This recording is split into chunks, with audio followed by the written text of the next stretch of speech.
Hey, I'm Emily. I always thought Mark and I had the kind of relationship you only read about in romance novels. We met right after college, fell in love, got married, and built a life that looked picture perfect from the outside. Mark's a project manager, charming, and honestly, everyone adores him, including me, of course. But life has a funny way of reminding you just how quickly things can unravel. We were celebrating our 5th wedding anniversary, and I wanted it to be unforgettable. So, I planned this amazing trip to a dreamy beach resort I'd been eyeing for months. White sands, crystal clear water, the whole deal. Mark seemed thrilled, or at least, I thought he was. But then, little things started to pop up. He began taking phone calls in another room, texting more than usual.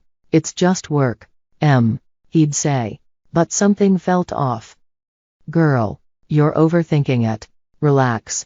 It's probably nothing." Lisa, my best friend since forever, told me when I called her about it. She's always been the no-nonsense type, tells it like it is without any sugarcoating. Then there was Tom, Mark's colleague, who would occasionally drop hints that Mark had been super stressed out lately. It didn't make sense, but I tried to shake off the unease. We were on vacation, and I didn't want to ruin it with my worries. At first, the trip was perfect: romantic dinners, sunset walks on the beach, laughing until our sides hurt over silly things.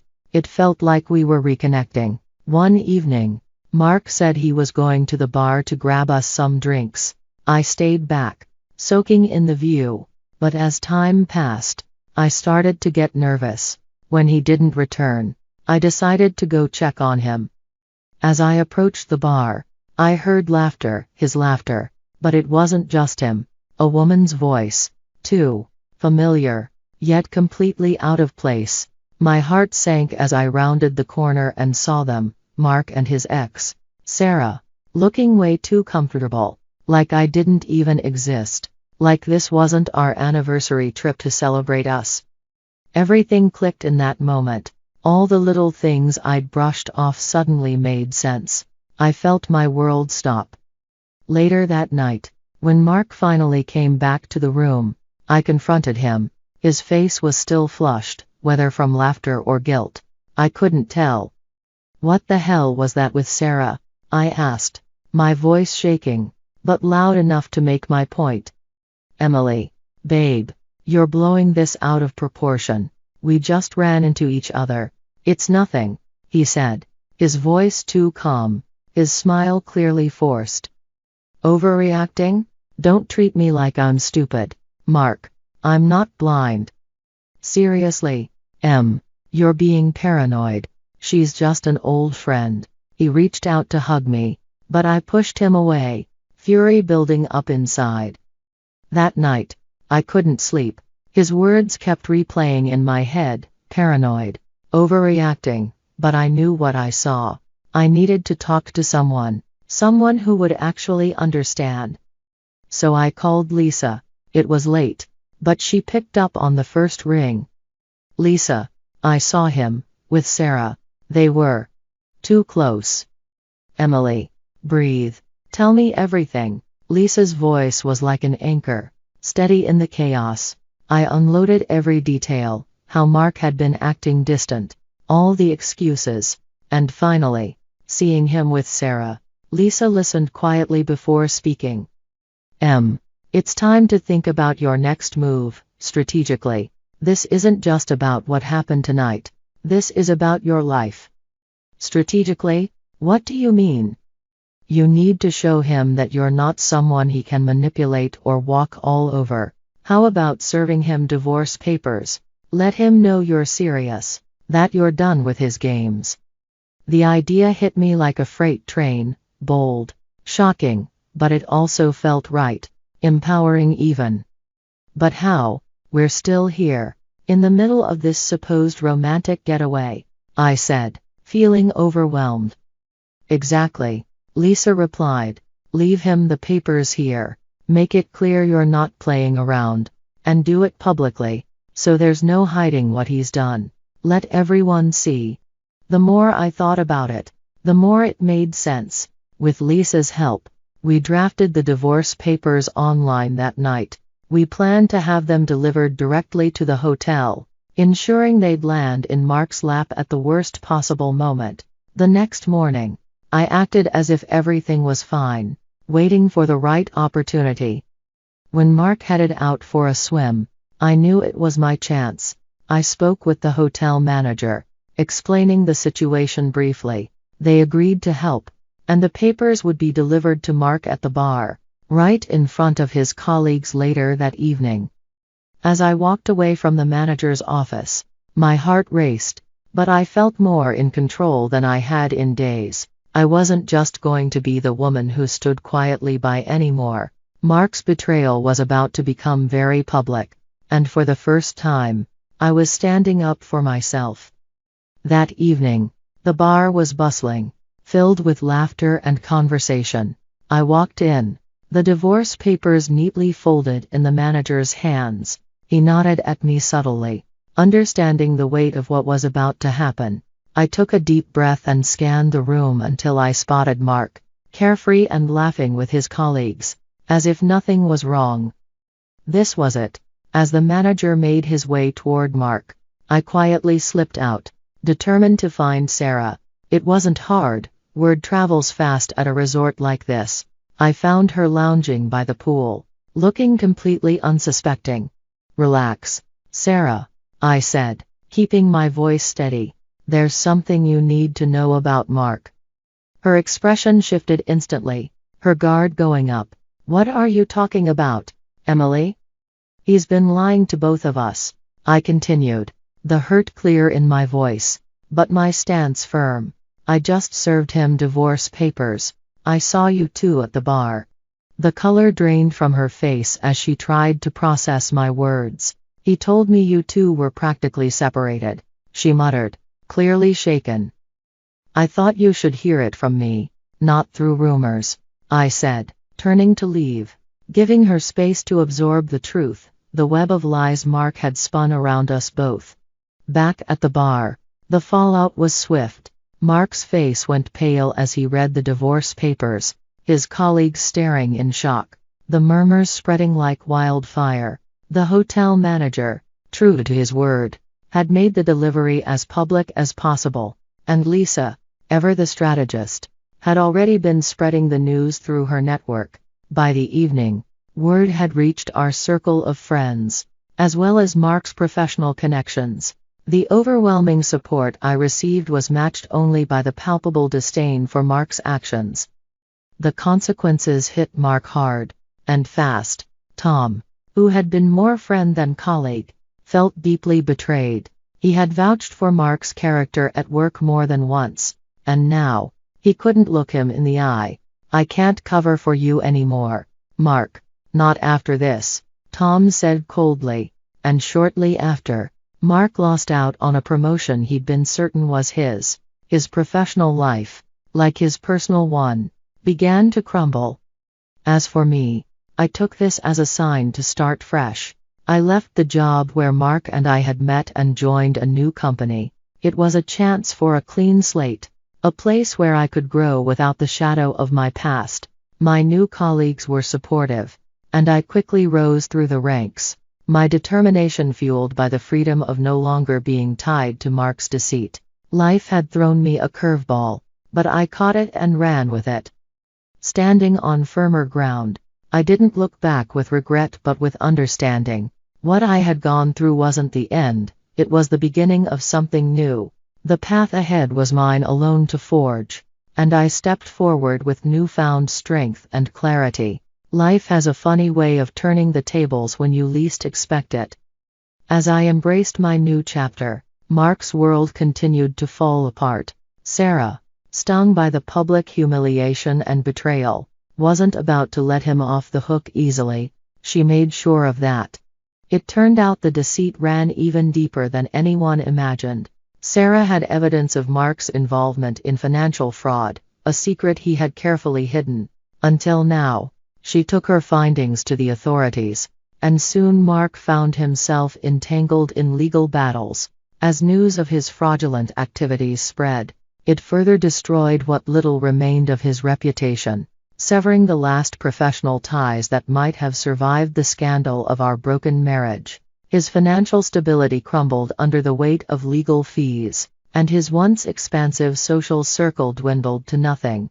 It was a harsh reminder of how the consequences of one's actions can extend far beyond what's immediately visible. Meanwhile, my life was heading in a completely different direction. At my new job, I met Alan, a colleague who shared my passion for marketing but, more importantly, respected the boundaries I had come to firmly establish. Alan was different. He listened, supported me, and genuinely cared, not just about our shared work, but about me as a person, my thoughts, my ambitions, my well-being. It was refreshing and invigorating to be with someone who valued me for who I was, not just for what I could offer. We started dating, taking things slowly, learning about each other outside the rush of work. Alan had a way of making me feel seen, something I hadn't realized I was missing until now. It was a healthy, nurturing relationship that grew from mutual respect and understanding, a stark contrast to what I had lived through with Mark.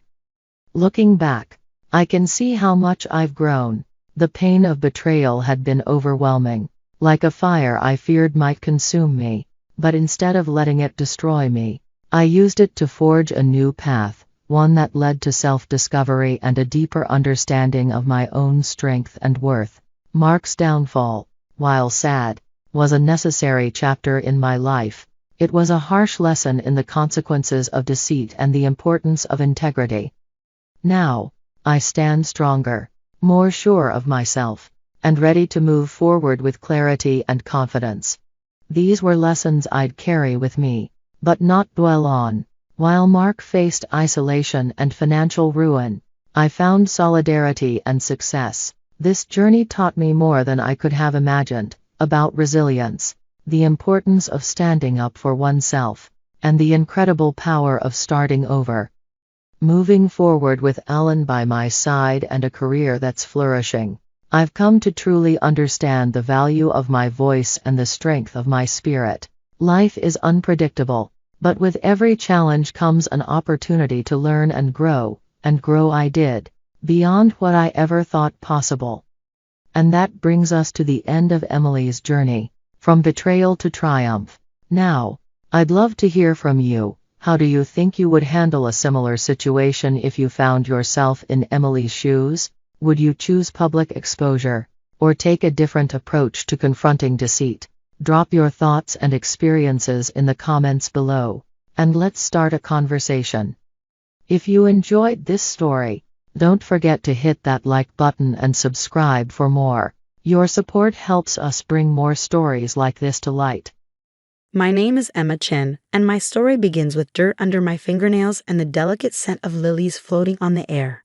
My little flower shop, Blooming Dreams, was nestled between the towering skyscrapers of downtown Seattle, a vibrant burst of life amidst the gray monotony of steel and concrete.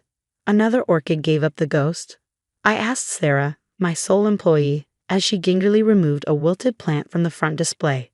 "Third one this week," she replied with a weary sigh, her brow furrowed. "Maybe it's time to stop stocking them." I shook my head, taking the plant from her hands with care. "No, we just need to figure out what's wrong and adjust their care. Every plant can thrive with the right attention." That belief had been my guiding principle since childhood. Growing up in rural China, I spent endless hours in my grandmother's garden, absorbing the unspoken language of plants. While other children played with toys, I buried myself in the intricacies of cultivation and the mysteries of hybridization. "Emma, you have magic in your hands," my grandmother would say as she watched me coax sickly plants back to life. "Remember, the strongest flowers bloom in the harshest conditions." At the time, her words seemed abstract. Now they were the foundation of my life. My journey to America began with a scholarship to study botanical sciences. The transition was far from easy. New culture, new language, and an unrelenting need to prove myself. Yet, like the wildflowers I admired, I thrived in unlikely soil. That's how I met James Wheeler. He stumbled literally into my life during my final year of grad school. rushing to a business meeting and barreled into my research greenhouse, scattering soil samples everywhere. "I'm so sorry," he exclaimed, crouching to gather the mess. I wasn't watching where Whoa, what are these? His gaze landed on my pride and joy. Hybrid roses I'd spent months perfecting. Their deep purple petals glimmered with silver edges as though dusted with moonlight. "They're my thesis project," I said, hastily inspecting the blooms for damage. "I'm developing resilient varieties for urban environments." "They're stunning," he murmured, and for the first time, I really saw him. Tall, sharp-suited, with warm eyes and a disarming smile. "I'm James, by the way, and I think you just saved my day. I need a unique gift for a client." I sold him 3 roses that day. A week later, he returned, not for flowers, but to ask me to dinner. Our love grew like a well-tended garden, steady, natural, and full of discovery. James worked in corporate finance, a world of sharp suits and strategic deals. But he appreciated the artistry of my work, and I began to admire the structure in his. "You see the world differently than anyone I've ever known," he told me one evening as we strolled through a botanical garden. A year later, we married in a simple ceremony adorned with flowers I'd grown just for the occasion. It was perfect until I met his family. The warning signs appeared early, at our engagement dinner. James's mother, Victoria Wheeler, scrutinized me with icy precision, while his sister Patricia barely hid her smirks. "A florist?" Victoria asked, her voice laden with disbelief. "I thought you said she studied sciences, James?" "She has a master's in botanical sciences," James defended. "Emma's work is revolutionary." Victoria waved a dismissive hand. "Yes, but surely you won't continue with that little hobby after the wedding? The Wheeler name has certain standards." James tensed beside me, but I held my ground, recalling my grandmother's words. "Actually," I said evenly, "I'm opening my own shop after graduation. The lease is already signed." The silence was deafening. Patricia raised an eyebrow, her lips curling. "A shop? How entrepreneurial." "Well," Victoria sighed, "every family has its quirks. Just keep it discreet, dear." James squeezed my hand under the table, but he didn't speak up. It was the first crack in our otherwise perfect world. Over the next 2 years, I channeled my energy into my shop, a labor of love that Victoria despised. What none of them knew, not even James, was that I had a plan. During my master's program, I developed patented hybrids, disease-resistant, longer-lasting varieties that could thrive anywhere. Suppliers showed interest, but I played my cards close. "Emma, you've got to see this." Sarah burst into my office one morning, brandishing her tablet. Wheeler Corp just announced a sustainable luxury hotel initiative with rooftop gardens. I smiled, setting down my pruning shears. My in-laws had no idea that their grand vision was about to intersect with mine. That evening, James came home beaming. "Did you hear about the announcement? Dad's been working on this for months. It's going to transform the company." "That's wonderful," I said, arranging a bouquet of my special roses. "Mom's hosting a dinner to celebrate this weekend," he added hesitantly. "They want us there." I raised an eyebrow. "Are you sure your mother wants the shopkeeper at her event?" He ran a hand through his hair, his telltale sign of unease. "They're trying, Emma, please." Reluctantly, I agreed. That night, as I finalized a deal that would secure my hybrid's future, I received an email that made me smile. Everything was falling into place. The dinner was held at the Wheeler estate, a mansion dripping with opulence and thinly veiled contempt. Victoria greeted me with a practiced smile that didn't reach her eyes. "How's your shop, dear?" Still managing to scrape by. The room chuckled politely. Patricia, now a senior executive, smirked into her glass. "It's quaint, really," she added. "We're working with top-tier experts for the hotel gardens, far beyond the scope of a retail shop." I smiled, unbothered. If only they knew. The dinner unfolded with its usual symphony of veiled barbs and carefully crafted insults. James remained uncomfortably quiet, his occasional apologetic glances doing little to shield me from the barrage. His silence, though familiar, was no less painful. "So, Emma," Victoria said, her voice cutting through the room like fine crystal, "James tells me you're often at the shop late into the evening. It must be exhausting dealing with retail customers all day. Surely you've considered something more appropriate for a Wheeler." I set down my fork deliberately, meeting her gaze without flinching. Actually, the dining room door creaked open, interrupting me. The sudden hush that fell over the table was palpable as everyone turned to see who had entered. Victoria's polished smile faltered the moment she recognized the man standing in the doorway. "Marcus," Victoria exclaimed, practically launching herself from her seat. "What an unexpected delight. We weren't expecting you until next week's board meeting." Marcus Chen, a commanding presence in any room, smiled politely, his sharp eyes sweeping across the table before landing on me. "I heard there was a celebration tonight. Thought I'd stop by. Hope I'm not intruding." Patricia, ever eager to align herself with power, quickly motioned to the empty seat beside her. "Not at all, Marcus. Please join us. We were just discussing our exciting hotel project." "Ah, the Green Hotels Initiative," Marcus said, his tone betraying little. "Actually, that's part of why I'm here." His gaze returned to me and his smile widened. "Emma, could we have a moment?" The silence was deafening. Victoria's carefully curated composure cracked as confusion etched across her face. "You know Emma?" Marcus laughed lightly. "Know her? Emma has been one of our most valuable partners for 2 years. Those revolutionary hybrid plants you're using in your hotel project? They're all her creations." Victoria's expression froze mid-smile. The room seemed to hold its collective breath. "That's impossible," Patricia stammered. "She runs a little flower shop." "A flower shop that's been ground zero for some of the most innovative botanical research in recent years," Marcus corrected smoothly. "Emma's hybrids are transformative, beautiful, resilient, and exactly what the Asian market demands. In fact, that's why I'm here tonight." He stepped forward, pulling an envelope from his jacket pocket. "The board approved your terms, Emma. We're ready to proceed with exclusive distribution rights for all 15 of your patented varieties." James finally broke his silence, his voice hoarse. "Emma, what's going on?" I took a deep breath, feeling the weight of the moment. "Remember the hybrid varieties I worked on during grad school? The ones you said were incredible? I've been refining them ever since. Now, they're ready for mass production." "Mass production," Victoria echoed faintly, as if the words themselves were foreign. "Indeed," Marcus said, clearly enjoying himself. "Emma's hybrids are uniquely suited to luxury hotels and high-end developments. They're durable, exquisite, and most importantly, exclusive. The licensing fees alone are significant." Patricia's champagne flute slipped from her hand, shattering the silence as it hit the table. The deep red liquid spread across the immaculate tablecloth like a blood stain. No one moved to clean it. But you're just a florist," Victoria sputtered. "You arrange bouquets and water plants."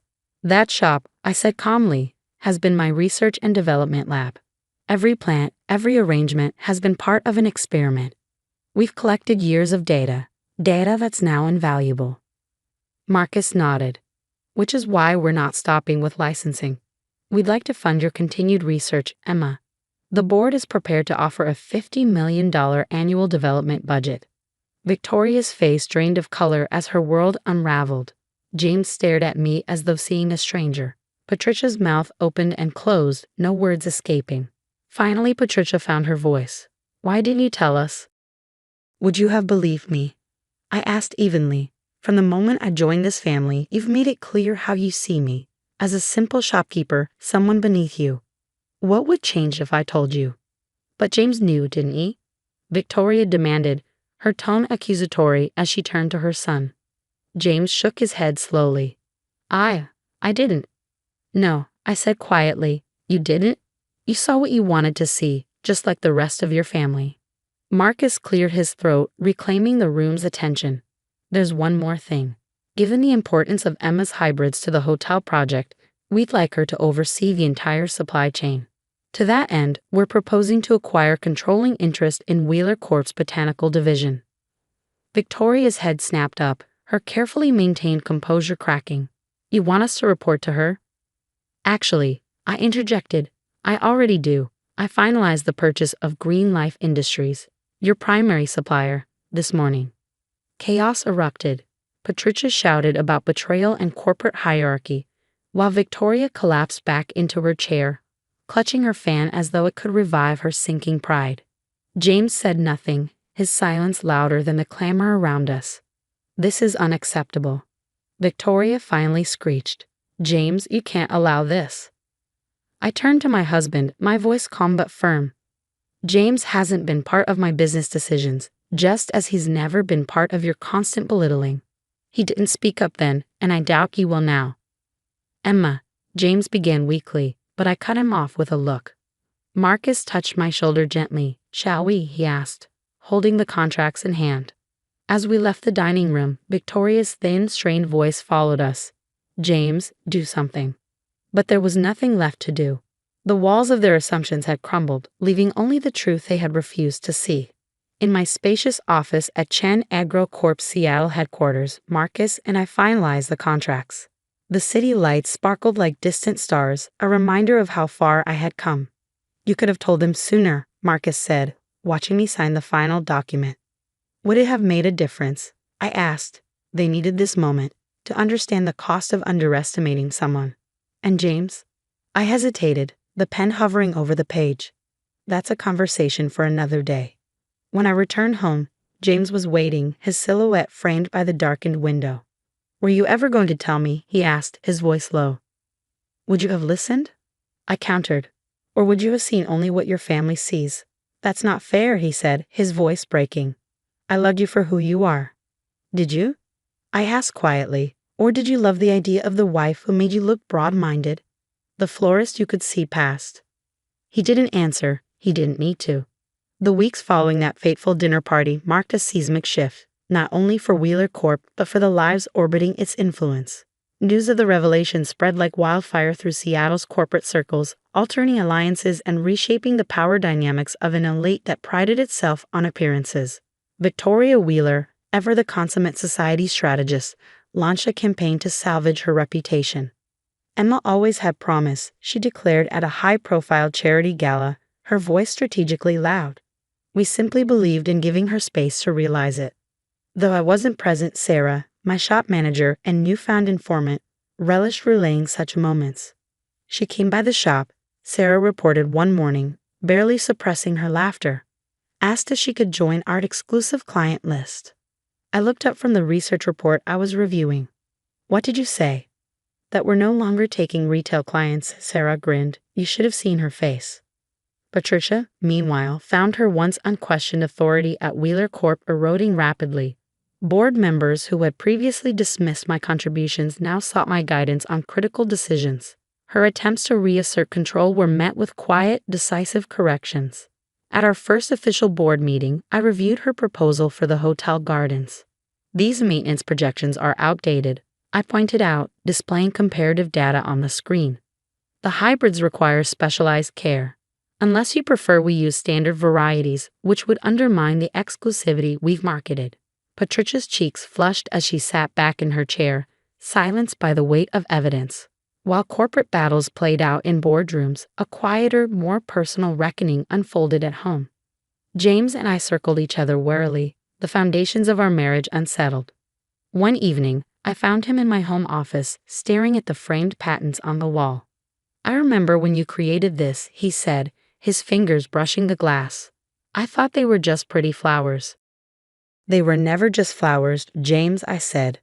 "They were my dreams, my future, and I tried to share them with you." He turned, guilt and frustration etched into his features. "Why didn't you trust me with the truth?" "Because trust isn't silence," I replied. "Every time your family dismissed me, every time they belittled my work, you said nothing. That silence told me everything I needed to know. I was trying to keep the peace." "No," I said softly. "You were taking the easy way out." The next day brought an unexpected visitor. Richard Wheeler, usually the quiet observer, stood at my office door. "May I come in?" he asked. I gestured to the chair opposite me, curious. "I owe you an apology," he began. "For 2 years, I've watched as Victoria and Patricia undermined you, and I said nothing. That was wrong." "Why now?" I asked, wary. His expression softened with regret. "Because you've done what I never had the courage to do. Challenge the Wheeler way of doing things. This company needs leadership, not legacy." He handed me a folder. "I'm stepping down as chairman. I'd like to recommend you as my successor." I blinked, stunned. "That's unexpected." You've already proven yourself, he said simply. Before I could respond, James burst into the room, his argument with my assistant echoing through the hallway. He froze when he saw his father. Dad, what are you doing here? Richard stood, straightening his tie. The right thing for once. After Richard left, I explained the situation to James. He sank into a chair, overwhelmed. Chairman of Wheeler Corp, he murmured. Why are you here, James? I asked gently. He looked up, his eyes filled with a mix of determination and vulnerability. I've been doing a lot of thinking. About us. About me. For years, I've lived as the perfect Wheeler's son, never questioning anything. And in doing so, I failed you. I want to make it right. How? I asked. I've requested a transfer to the Asian division, he said. If you'll have me, I want to go with you. Not as the Wheeler heir, but as your partner. Tears pricked my eyes. You'd leave everything here. Everything I'm leaving is meaningless without you, he said simply. 2 months later, Victoria hosted another dinner party. I wasn't there, of course. James and I were in Singapore, overseeing the installation of my hybrid gardens in a flagship luxury hotel. Sarah sent me a video from the event. Victoria, tipsy and effusive, regaling guests with tales of her brilliant daughter-in-law. Patricia, meanwhile, had taken a position at a rival firm, unwilling to endure the company's new dynamics. Richard, now serving as an advisor, worked alongside me to steer Wheeler Corp into its next chapter.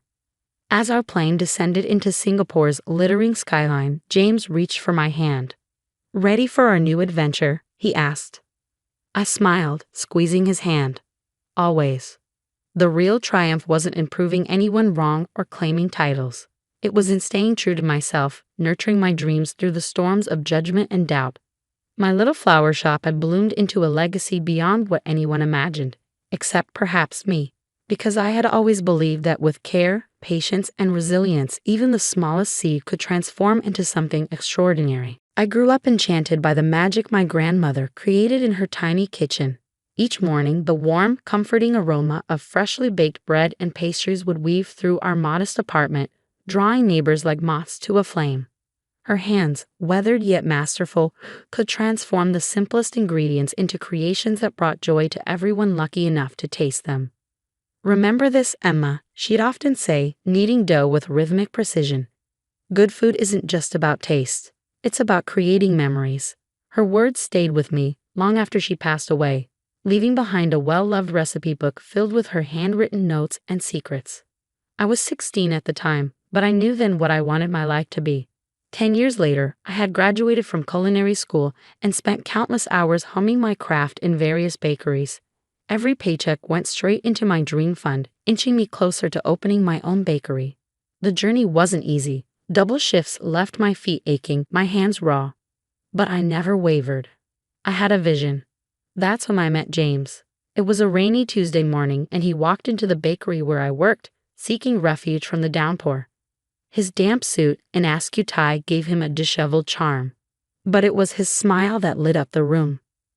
Whatever smells so good. I'll take 2, he said, running a hand through his wet hair.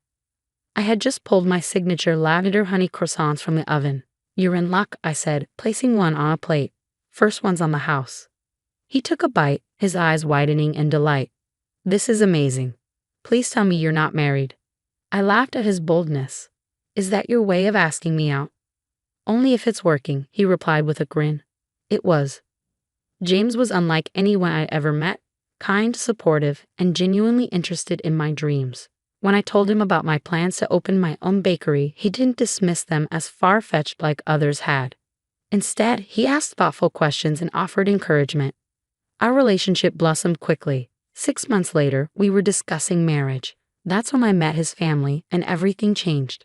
Patricia Chen, James's mother, was the embodiment of old money and high society. Her perfectly styled hair, designer wardrobe, and air of superiority made me feel out of place from the start. As the property manager of Crystal Mall, one of the city's most prestigious shopping centers, she wielded her status like a weapon. So, she began during our first dinner together, sipping her wine. You're a baker? Yes, I said eagerly, determined not to let her rattle me. I've been saving to open my own bakery. She laughed, a sharp sound that cut through the room. Oh, darling. Do you know how many small businesses fail in their first year, especially now? James, surely you can help her find something more realistic? James squeezed my hand under the table. Mom, Emma is incredibly talented. She knows what she's doing. Of course she does, Patricia replied, her smile dripping with condescension. But wouldn't you rather have a wife who can attend charity galas and board meetings? Someone who fits our world? Her words stung, but I didn't respond. James's father, Robert, quickly changed the subject. A tactic I later learned was his go-to for avoiding confrontation. Despite Patricia's disdain, James and I married 6 months later in a small ceremony. It was far from the grand affair Patricia had envisioned, and she made her disappointment known at every turn. At the same time, I was quietly working toward my bakery dream. A chance meeting with Marcus Sterling, a prominent real estate developer, changed everything. Impressed with my business plan and vision, Marcus offered to invest in my bakery, providing the capital to launch not just a small shop, but a high-end bakery and cafe concept with room to grow. What neither James nor Patricia knew was that Marcus owned Crystal Mall, where Patricia worked. When my application for a space crossed her desk, she dismissed it out of hand. A bakery? Here, she scoffed. This is a luxury mall, not some roadside stand. What she didn't know was that Marcus had already approved my tenancy. Her rejection was merely a formality. 2 weeks later, construction began on Sweet Heritage in the heart of Crystal Mall. Patricia's fury was palpable when she discovered her veto had been overruled, but there was nothing she could do. On the eve of the grand opening, she stopped by, her expression a mix of disdain and smugness. When this fails, and it will fail, don't expect James to pick up the pieces, she said, her tone cold. I smiled, holding back the truth. Thank you for your concern, Patricia. Care for a coffee? We're testing the machines. The next morning, Sweet Heritage opened its doors to a crowd of eager customers. The scent of fresh pastries filled the air, and the elegant decor showcased the perfect blend of tradition and modernity. By noon, we had sold out, and glowing reviews from food critics began pouring in. Patricia's disapproval was no match for the bakery's success. But as she stormed off that morning, unaware of Marcus's involvement, I couldn't help but feel a small victory. This wasn't just about proving her wrong, it was about proving myself right. And as I stood in my dream space, my grandmother's worn recipe book tucked into my apron pocket, I knew this was only the beginning. The situation reached a boiling point at the mall's monthly tenant meeting. Patricia had scheduled it during our busiest morning hours, forcing me to choose between overseeing the breakfast rush or attending. Reluctantly, I sent Sarah to manage the shop and went to the meeting. As you can see from these charts, Patricia was saying as I slipped into a seat, foot traffic in the north wing has become problematic. Certain establishments, she paused, her eyes locking on me, air causing congestion that disrupts our more established tenants. The boutique owner next door spoke up immediately.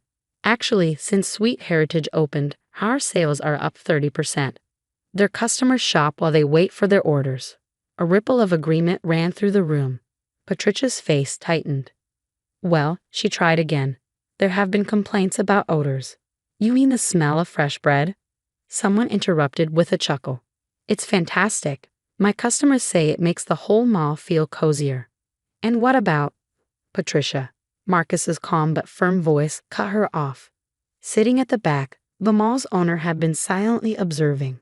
I think we've heard enough. Sweet Heritage has exceeded expectations and boosted mall traffic. Perhaps we should focus on more pressing concerns. Patricia sat down abruptly, her lips pressed thin. After the meeting, she cornered me in the hallway. I don't know how you fooled everyone, she hissed, but this won't last.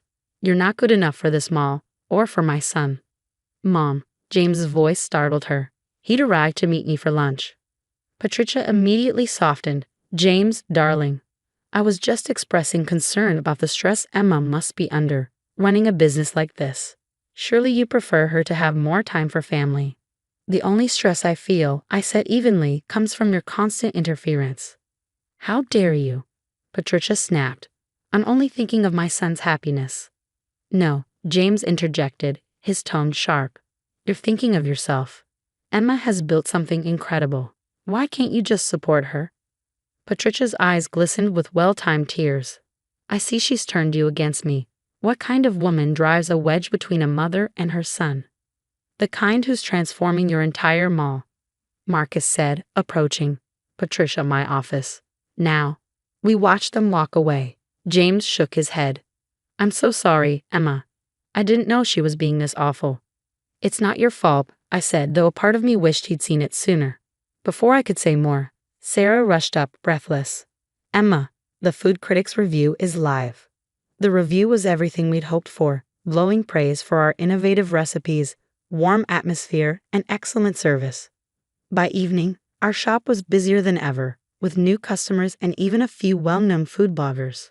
Patricia didn't show up at the mall for several days. Gossip hinted at lengthy meetings with Marcus. I kept quiet, waiting for the right moment. That moment came Sunday evening at a family dinner Patricia insisted on hosting. To discuss some changes, she said cryptically. The meal was tense. Patricia picked at her food while Robert made awkward small talk. Finally, she cleared her throat. There have been developments at work, she began. James frowned. What's going on? Mr. Sterling is making organizational changes, she said, her voice tight. He's bringing in a new property manager, someone with fresh perspectives. What? James exclaimed. But you've managed Crystal Mall for years. Apparently, Patricia said bitterly, someone has convinced him otherwise. Someone, saw potential for something better, I said softly. All eyes turned to me. What do you mean? Robert asked. I took a steadying breath. Before I opened Sweet Heritage, I met Marcus at a seminar. He saw potential in my ideas, not just for a bakery, but for modernizing retail spaces. Patricia let out a sharp laugh. You? A baker with grand ideas? Yes, I said, sliding a folder across the table. These are proposals I've worked on with Marcus for over a year.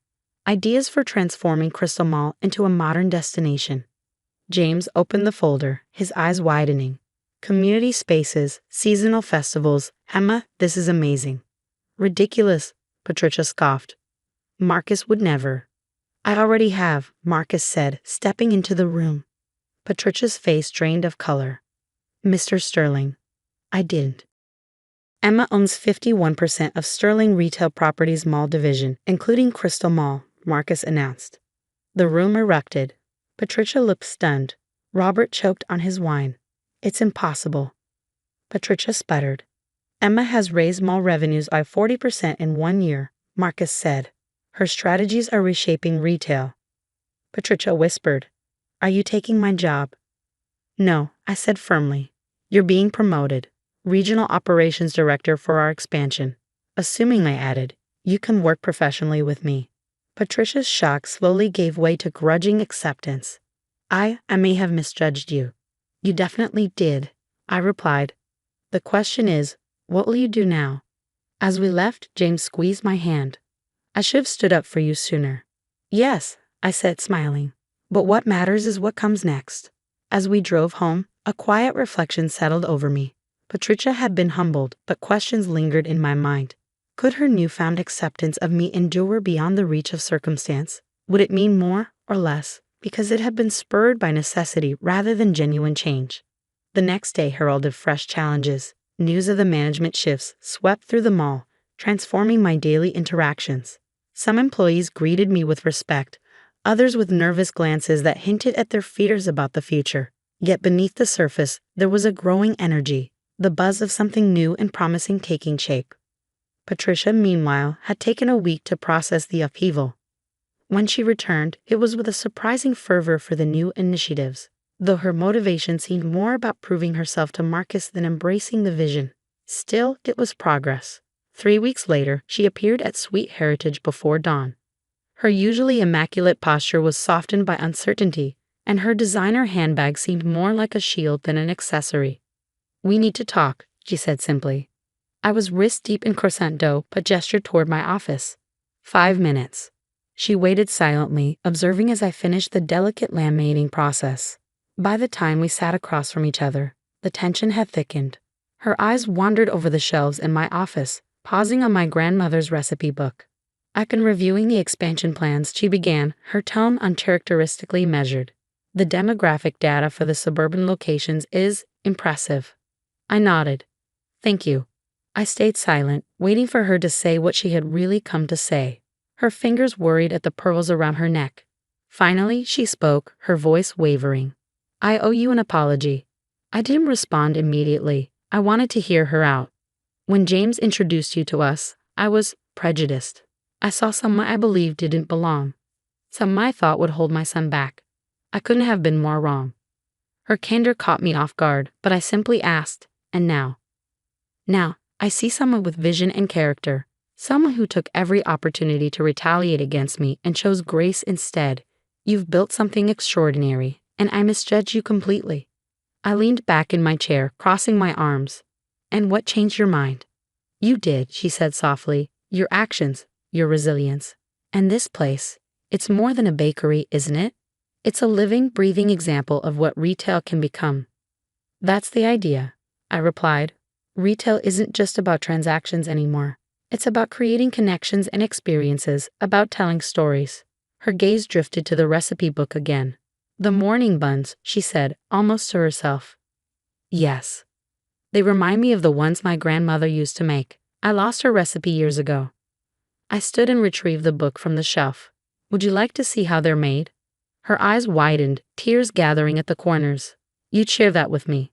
Family recipes are meant to be shared, I said. If we're going to make this work, we need to start there. That morning, Patricia Chen donned an apron in the Sweet Heritage kitchen for the first time. Her initial attempts at morning buns were far from perfect, uneven filling, lopsided shapes. But when she bit into her first creation, her smile was unguarded and genuine. Over the weeks that followed, Patricia's early morning baking sessions became a regular sight. The tenants, initially shocked, began to embrace the idea. Our professional relationship grew, and so slowly did our personal one. Months later, at the grand opening of Sweet Heritage's second location, Patricia was teaching her friends from the country club how to make croissants. Marcus, watching the scene, nudged me with a grin. Never thought I'd see the day. Neither did I replied honestly. The expansion flourished, with 5 new locations opening within a year. Each one reflected the heart of the original Sweet Heritage while embracing Patricia's operational expertise. The morning buns, now a signature item, became the subject of endless speculation among food bloggers. One evening, as we closed the flagship store, Patricia lingered. Emma, I've been thinking about your community initiative, she said. Oh, what if we expanded it? Cooking classes, maybe, teaching people how to create their own family traditions. I smiled.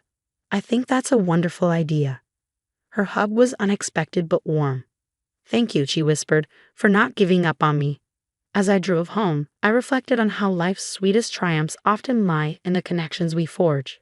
Success wasn't just about building a thriving business or proving others wrong. It was about honoring my grandmother's legacy and helping others, even those who resisted, grow. The next morning, Patricia was already at Sweet Heritage when I arrived.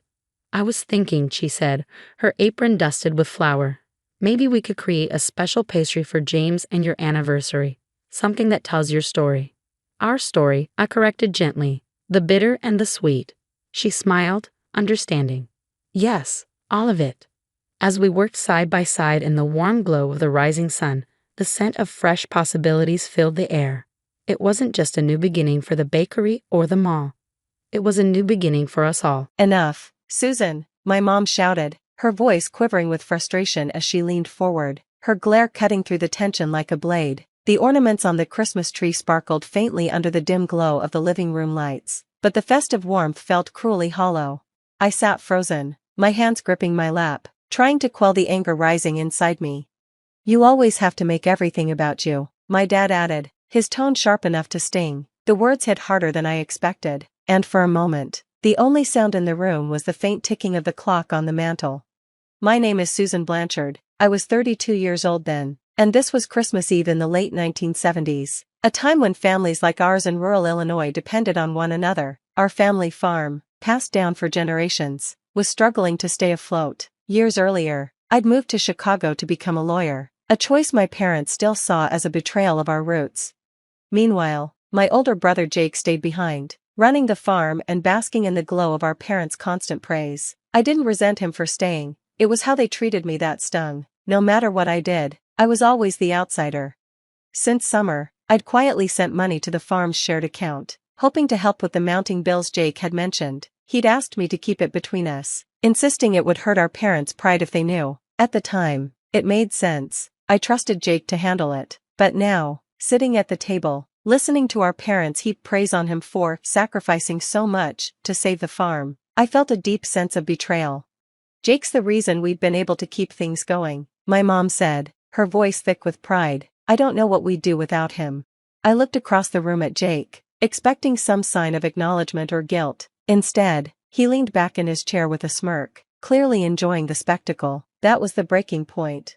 Actually, I said, my voice shaking but loud enough to pierce the chatter, I'm the one who's been sending money every month since July. My dad scoffed, shaking his head as if I'd just said something absurd. Don't start making things up, Susan. Jake's been here day in and day out, working his tail off for this family. Why would you even say something like that?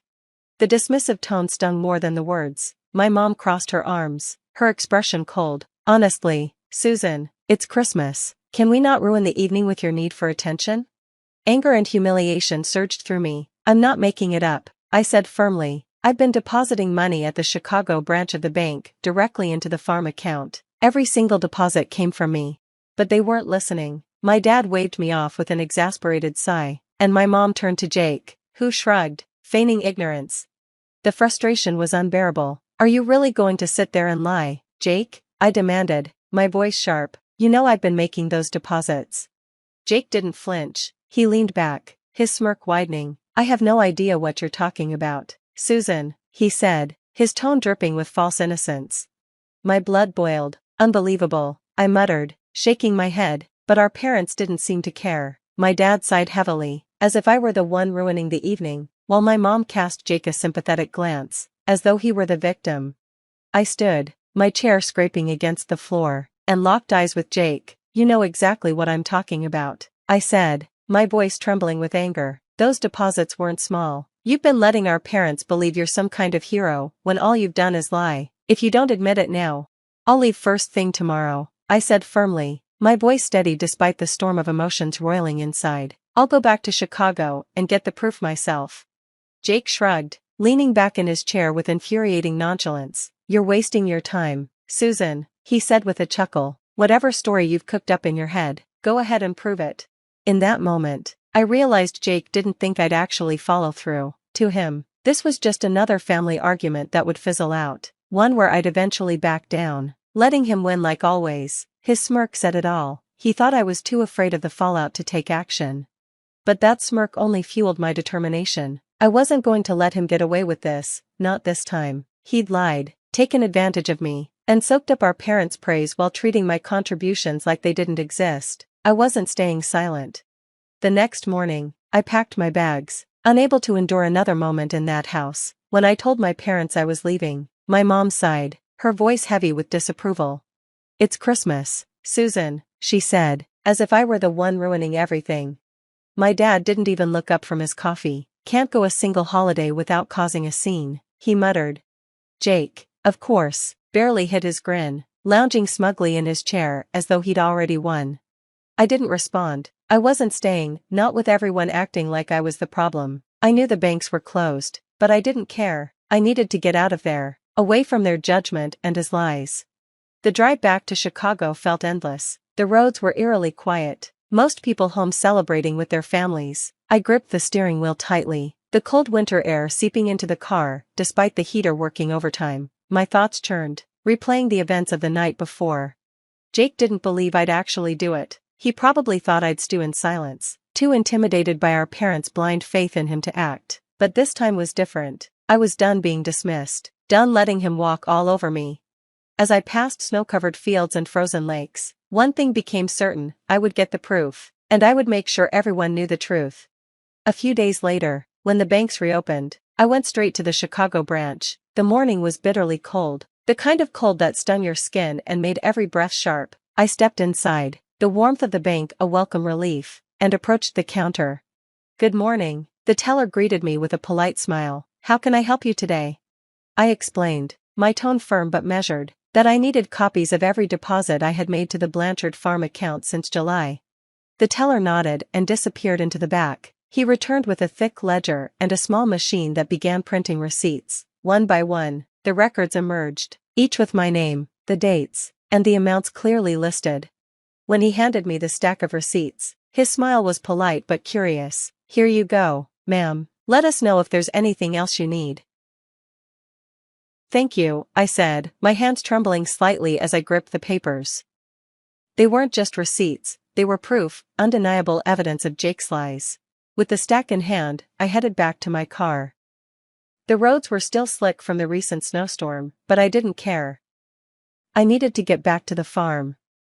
The receipts sat on the passenger seat, neatly stacked and secured under a small paperweight I'd grabbed from my desk.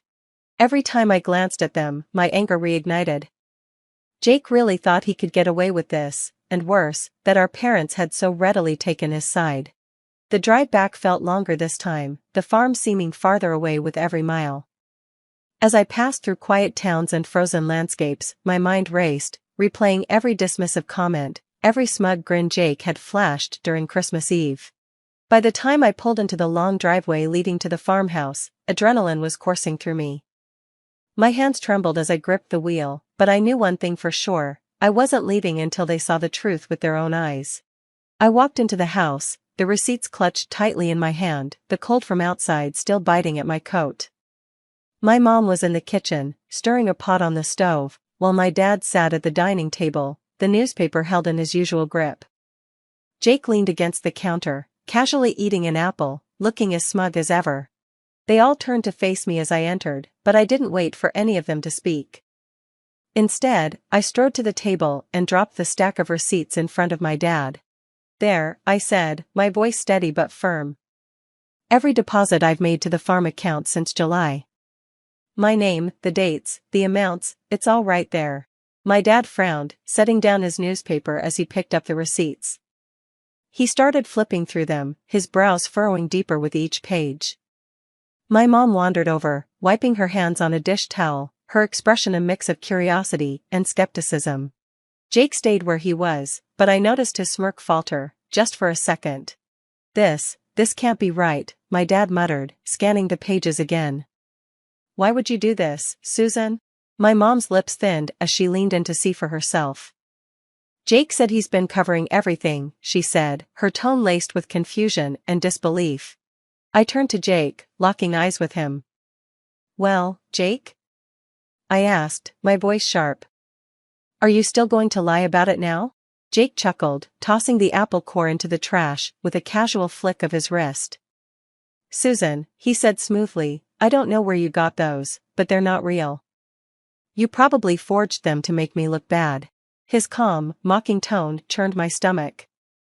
I glanced at our parents, expecting, hoping, for a flicker of doubt, but all I saw was their disappointment aimed squarely at me.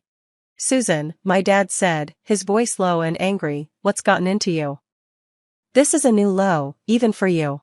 My mom grabbed the stack of receipts, holding them like they were contaminated. "Did you think we wouldn't see through this?" she asked, her voice shaking. "Jake's been here every day, working to keep this farm alive, and you," she jabbed the receipts toward me, "you come back with some phony papers and expect us to believe it? You've always been so desperate for attention." The tightness in my chest threatened to break me, but I fought to keep the tears at bay. "They're not fake," I said, my voice trembling with controlled anger. "You can call the bank yourself if you don't believe me." But they didn't even consider it. Instead, they stood united in their unwavering defense of Jake. My dad tossed the receipts back onto the table like they were trash. "Enough, Susan," he said, his tone final. I stared at them, stunned by their refusal to even entertain the truth. "I can't believe this," I said, my voice rising as the weight of their disbelief crushed me. "Even with the proof right here in black and white, you still defend him? I've spent months helping keep this farm afloat, and all you've done is give Jake the credit and call me a liar." Jake crossed his arms, leaning against the counter with that infuriating smirk. "Don't be so dramatic, Susan," he said with a shrug. "You've always been jealous. This isn't any different. That was the last straw. You know what? I'm done," I said, my voice breaking with anger. "Don't expect me to ever come back here. I've had enough."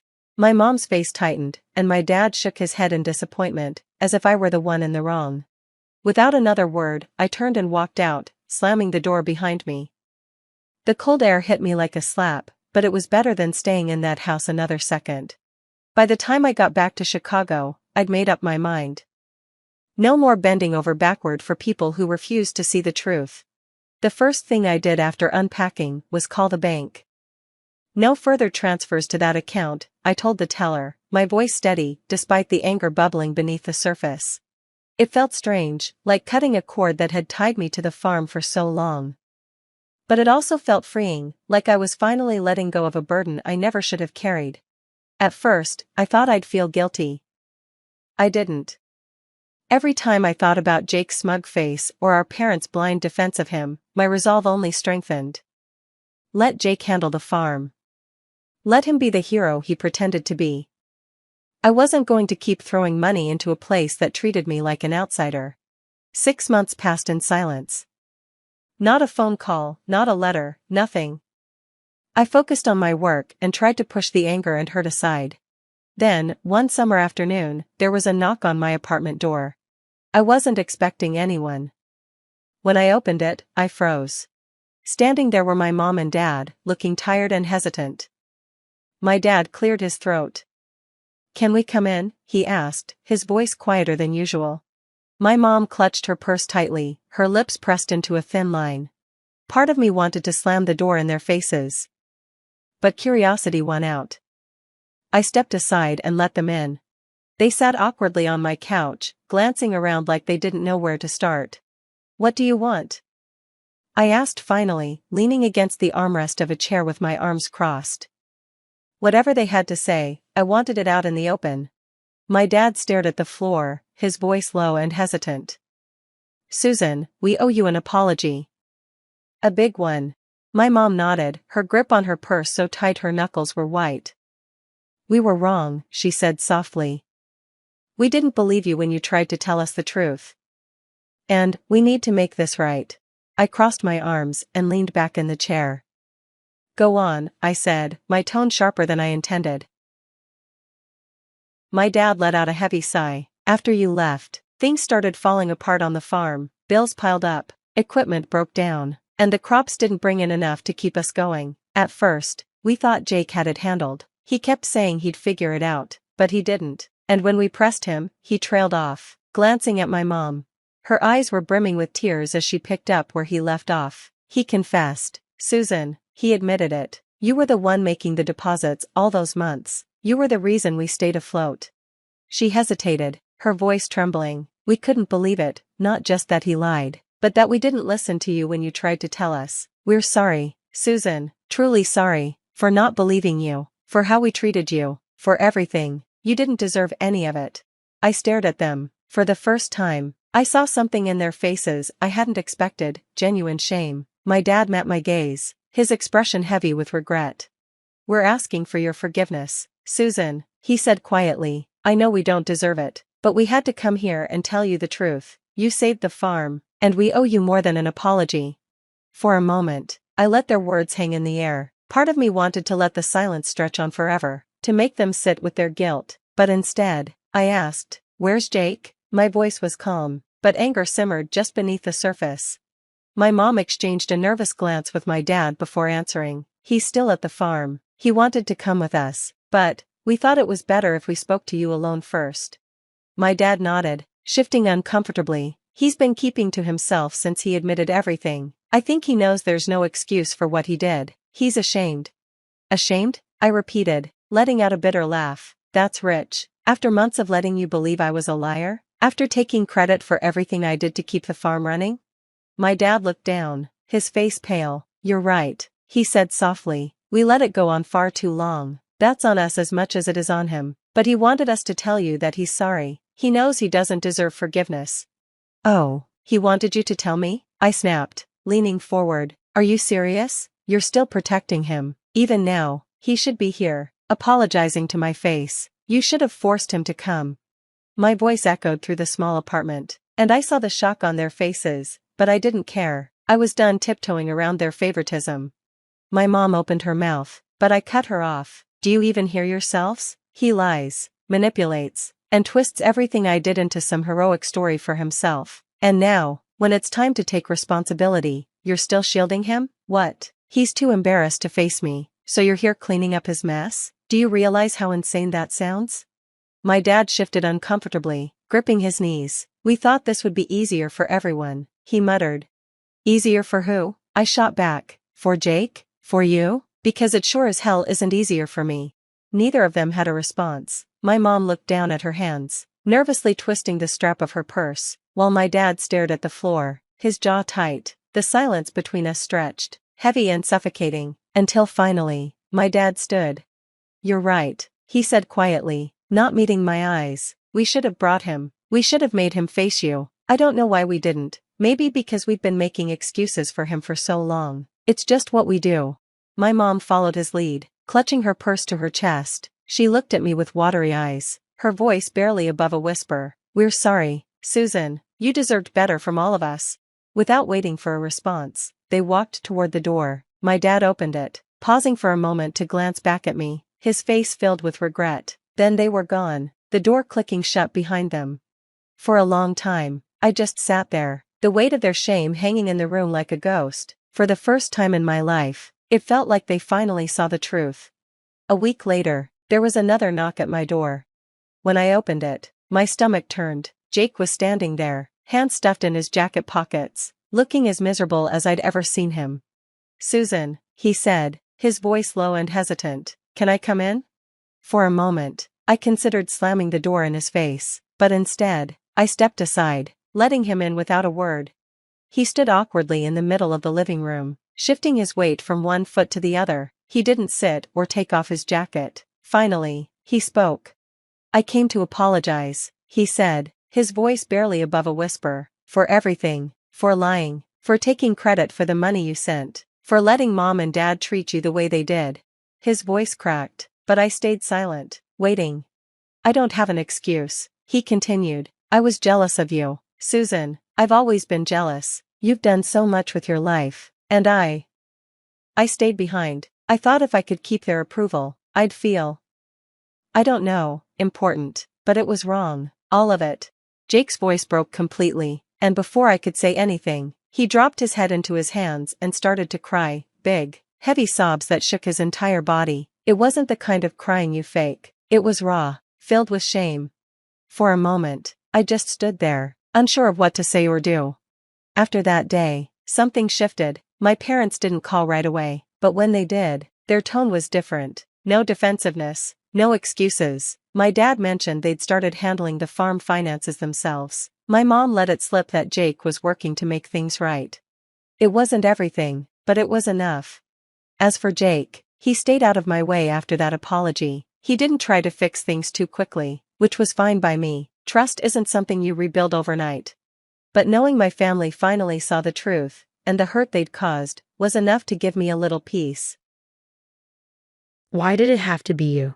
Mother's cold voice pierced the silence of the living room, her icy gaze fixed on my abdomen. I froze, speechless. My name is Moran, a 25-year-old housewife. My older sister Tara is 3 years my senior and has always been Mother's favorite. For years, I longed for Mother's approval. When I discovered I was pregnant, I dared to hope that news of her first grandchild might bridge the chasm between us.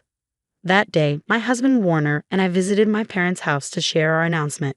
Tara was the first to greet us, her bright smile as warm as ever. Moran, it's been so long, she said, pulling me into a hug. Father was out at work, but Tara assured me he'd return soon. When Mother appeared, her expression tightened at the sight of me, though she quickly masked it with a smile as soon as she noticed Warner.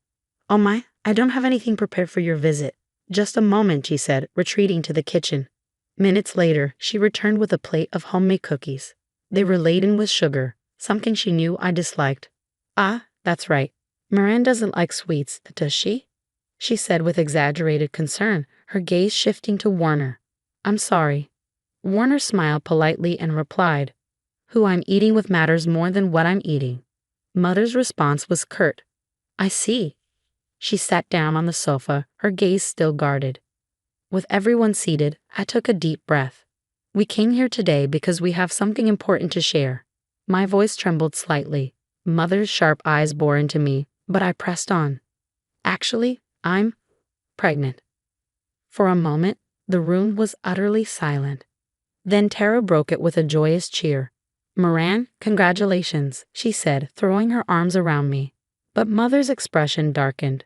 Warner excused himself to take a work call, and Tara headed to the kitchen to make tea. Left alone with Mother, the tension in the room became suffocating. Her mask slipped completely.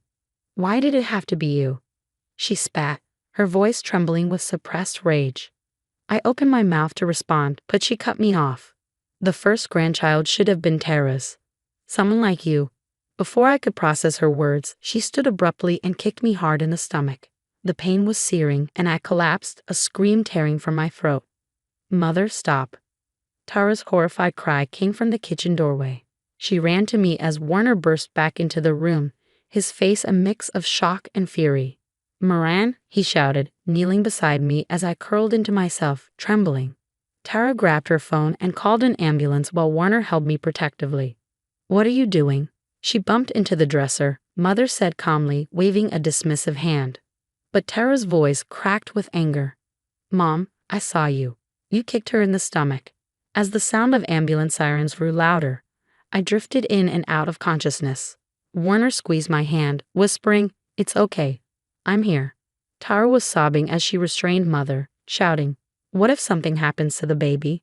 The paramedics arrived, their voices urgent and commanding.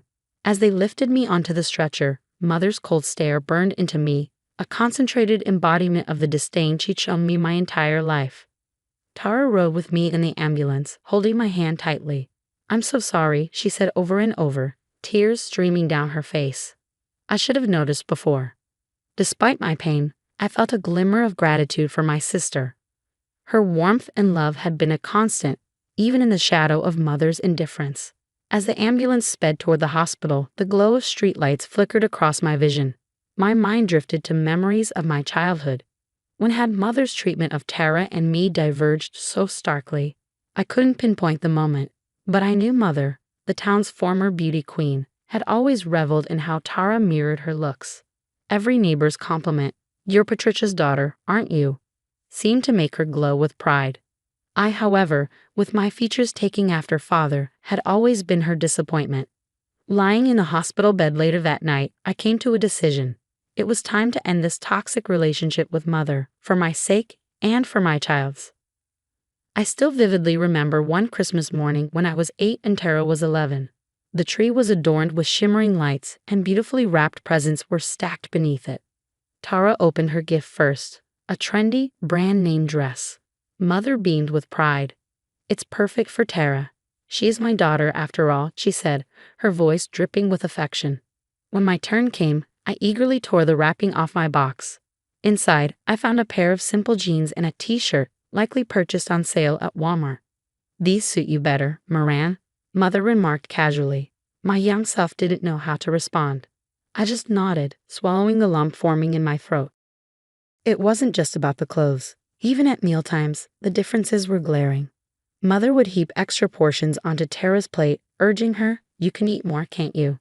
and offering her homemade desserts. Meanwhile, she'd ration my servings, saying, "Moran, if you want to maintain that figure, that's enough, don't you think?"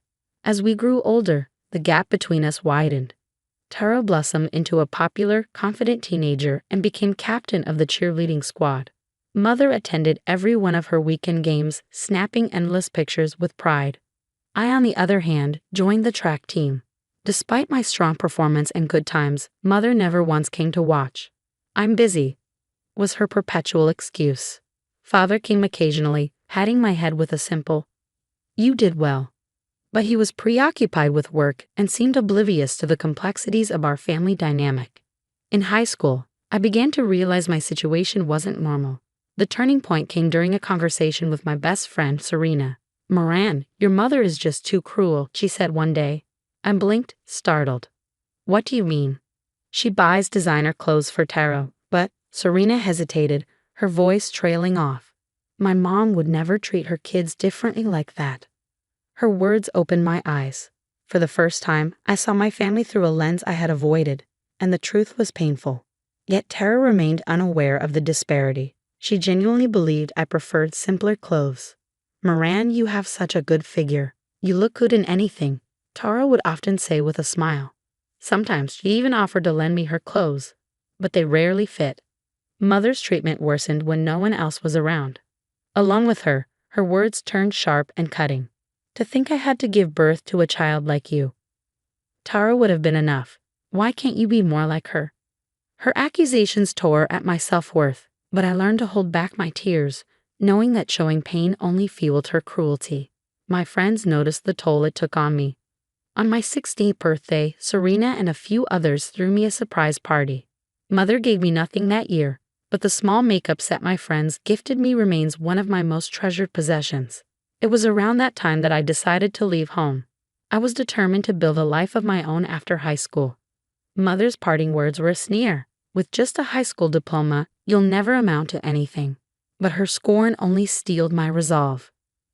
Meanwhile, Tara went to college, with Mother proudly dipping into the family savings to cover her tuition.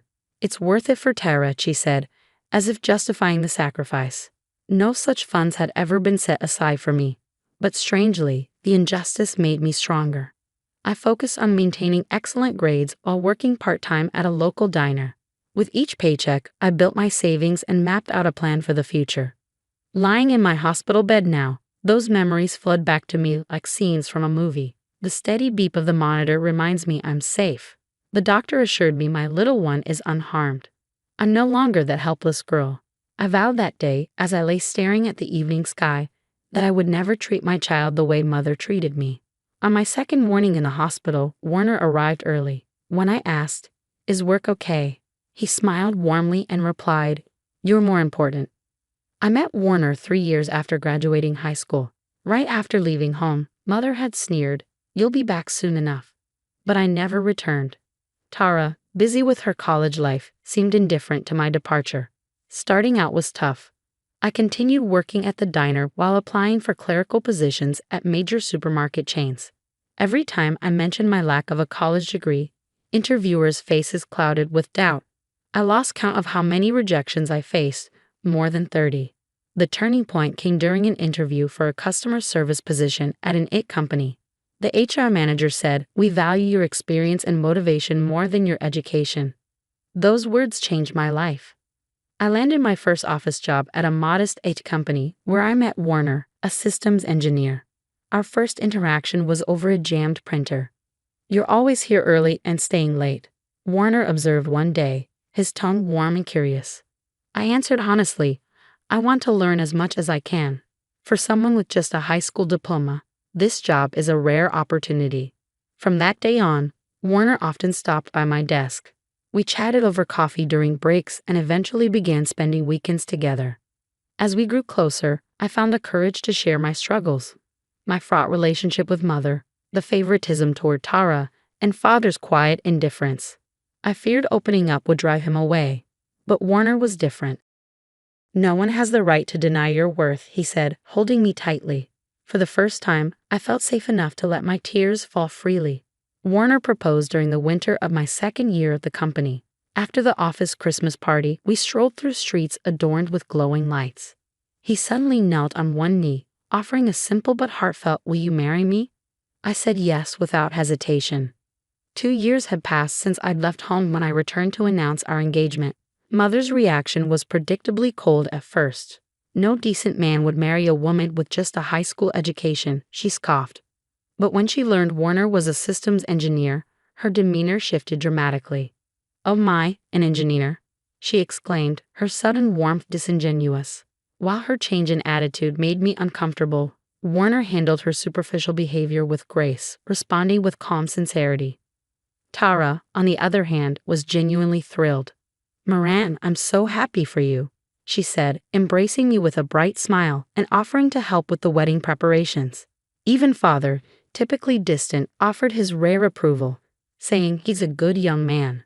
Our wedding was small but heartfelt. Mother wore a smile for appearances but couldn't resist whispering in my ear at the reception, "I don't think this will last." Her words no longer had the power to hurt me. My new life was a revelation. Warner's parents welcomed me with open arms, treating me like their own daughter. My mother-in-law gently guided me through the early days of marriage. "Your cooking is delicious," she'd say, her praise genuine and kind. At work, I continued to thrive. My experience in customer service led to a new role training employees, proving that my high school diploma wasn't a limitation anymore. A year after we married, I discovered I was pregnant. Warner's joy was immediate. He leaped to his feet, exclaiming, "This is amazing," and eagerly shared the news with his parents. They were overjoyed, showering us with baby catalogs and advice. Despite their excitement, I hesitated to tell my own family. I knew Mother would find a way to ruin the moment. Yet, a small part of me held on to hope. Hope that this baby might bridge the divide between us. Warner encouraged me, "I'll go with you." We set a date and informed Tara beforehand. That day now feels like a nightmare. As I lied in his hospital bed, the faint fragrance from the bouquet Warner brought fills the room. His whispered words, "It's our turn now," resonate deeply. Despite everything, I know I have Warner, our baby, and a happiness no one can take from me. A knock at the door interrupts my thoughts. "Ma'am, it's time for rounds," the nurse says gently, pulling me back to reality. The choices ahead will be hard, but there's no turning back. The doctor's earlier words echo in my mind. There's a small fracture, but the fetus is unaffected. Relief washed over the room when he said it. Tara squeezed my hand and Warner nodded, his face solemn but calm. Our relief was short-lived. The door opened and Father entered, followed by Mother. "Moran," Father said, his voice tinged with distress. "Tara called us. Is it true?" Mother cut him off, her tone defensive. "What are you talking about? Moran just bumped into the dresser, that's all." Tara stood up, her voice trembling with anger. "That's enough, Mom. I saw it. I saw you kick Moran in the stomach." The color drained from Father's face. "It can't be." Before he could say more, another knock came. A social worker stood at the door. "May I speak with you?" Though her voice was calm, her presence radiated authority. Mother crumpled, tears streaming down her face. "I'm being made the villain. Everyone's ganging up on me," she wailed, but no one was moved by her performance. The social worker remained composed. "This is clearly a case of violence, especially concerning a pregnant victim. It will be treated as a serious matter." Her words froze Mother in her tracks. "I can report this to the police," the social worker added, "but if you'd like to discuss this as a family first." Tara's voice cut through the tension. "Moran, let's tell them everything now." I took a deep breath. "Yes," I said quietly. "There's no need to hide anymore." It was time to confront the years of mistreatment I had endured from Mother. The weight of 25 years pressed heavily on my chest, but I began speaking. "Dad," I said, my voice trembling. "I've been enduring this all along." Piece by piece, I laid it all out, the favoritism, the cruel words, the way Mother would shower Tara with affection while treating me like an afterthought, her demeanor shifting entirely when no one else was around. "Moran," Father's voice broke as he spoke, trembling with regret. "Why didn't you tell me before?" I couldn't. I wiped away the tears spilling down my cheeks. "She always acted like a good mother in front of you and Tara. I thought no one would believe me." Tara, sitting nearby, covered her face with her hands. "I'm so sorry, Moran," she sobbed. "I never noticed." Before I could respond, Mother abruptly stood, her voice sharp and defensive. "Is it my fault?" She spat. She was ugly and useless. Tara was beautiful, talented, just like me. Her tirade was cut short by Father, whose voice, usually so soft, thundered through the room. "Enough," he said firmly. "You're unfit to be a mother. I won't let you hurt Moran anymore." The social worker present spoke up calmly. "In this situation, I recommend a restraining order and counseling." Mother's face twisted in anger. Suddenly, she lunged toward my bed, screaming, "You ungrateful child. After everything I did for you." But Warner and Father were quicker. They restrained her as nurses rushed in, restoring order to the chaos. That evening, Father made his decision clear. "I'm filing for divorce," he announced, his voice steady but filled with sorrow. "Moran, I'm so sorry. I should have seen this." The police began investigating and a restraining order was issued. Mother moved in with relatives but continued sending bitter messages. "I'll never forgive you," one said. "You ruined my life." Tara, however, became my greatest ally. She visited my hospital room daily, vowing to support me. This time, she said, her voice resolute, I'll be there for you. Warner's parents were equally loving. My mother-in-law brought homemade soup every visit, her warm words filling the gaps left by my own mother. You're a precious daughter, she said. On the day of my discharge, my doctor gently placed a hand on my belly. The baby is healthy, he'd assured me. They'll grow up strong. Warner pushed my wheelchair outside, with Tara and Father walking beside us. The soft spring sunlight bathed us, and for the first time, I felt the warmth of true family. Before helping me into the car, Father hugged me tightly. From now on, he said, his voice heavy with emotion. Let's live as true parent and child. I nodded, tears streaming down my face. The long winter of my life was over. A new season had begun. In the delivery room, the doctor's voice echoed. Moran, one more push. With every ounce of strength, I bore down, the sound of Warner's steady encouragement in my ear. You've got this. Tara, crying softly, rubbed my back. Then, a strong, healthy cry filled the room. It's a girl, the nurse announced, holding up the tiny bundle. As the nurse handed her to me, I stared at her red face and tiny clenched fists, tears blurring my vision. Nikki, I whispered, the name Warner, and I had chosen. Father was the first to see her in the waiting room. Tears welled in his eyes as he said, She looks just like you did when you were born. 3 months have passed since that day. Mother's last contact was a voicemail filled with resentment. I'll never forgive you. You've taken everything from me. I later heard she moved out of state. Sometimes late at night, I think about her, not with anger, but with sadness. She's a woman who lost her way, who lost the ability to love. Moran, Tara's voice pulled me from my thoughts. I think Nikki's awake. It's feeding time. Tara brought Nikki to me. She moved into an apartment nearby and visits almost daily, her gentle smile a source of comfort. Nikki has your eyes, she said, gazing down at the baby. Nikki's brown eyes reflected mine, but her radiant smile was all Warner. Father recently retired early to spend time with Nikki.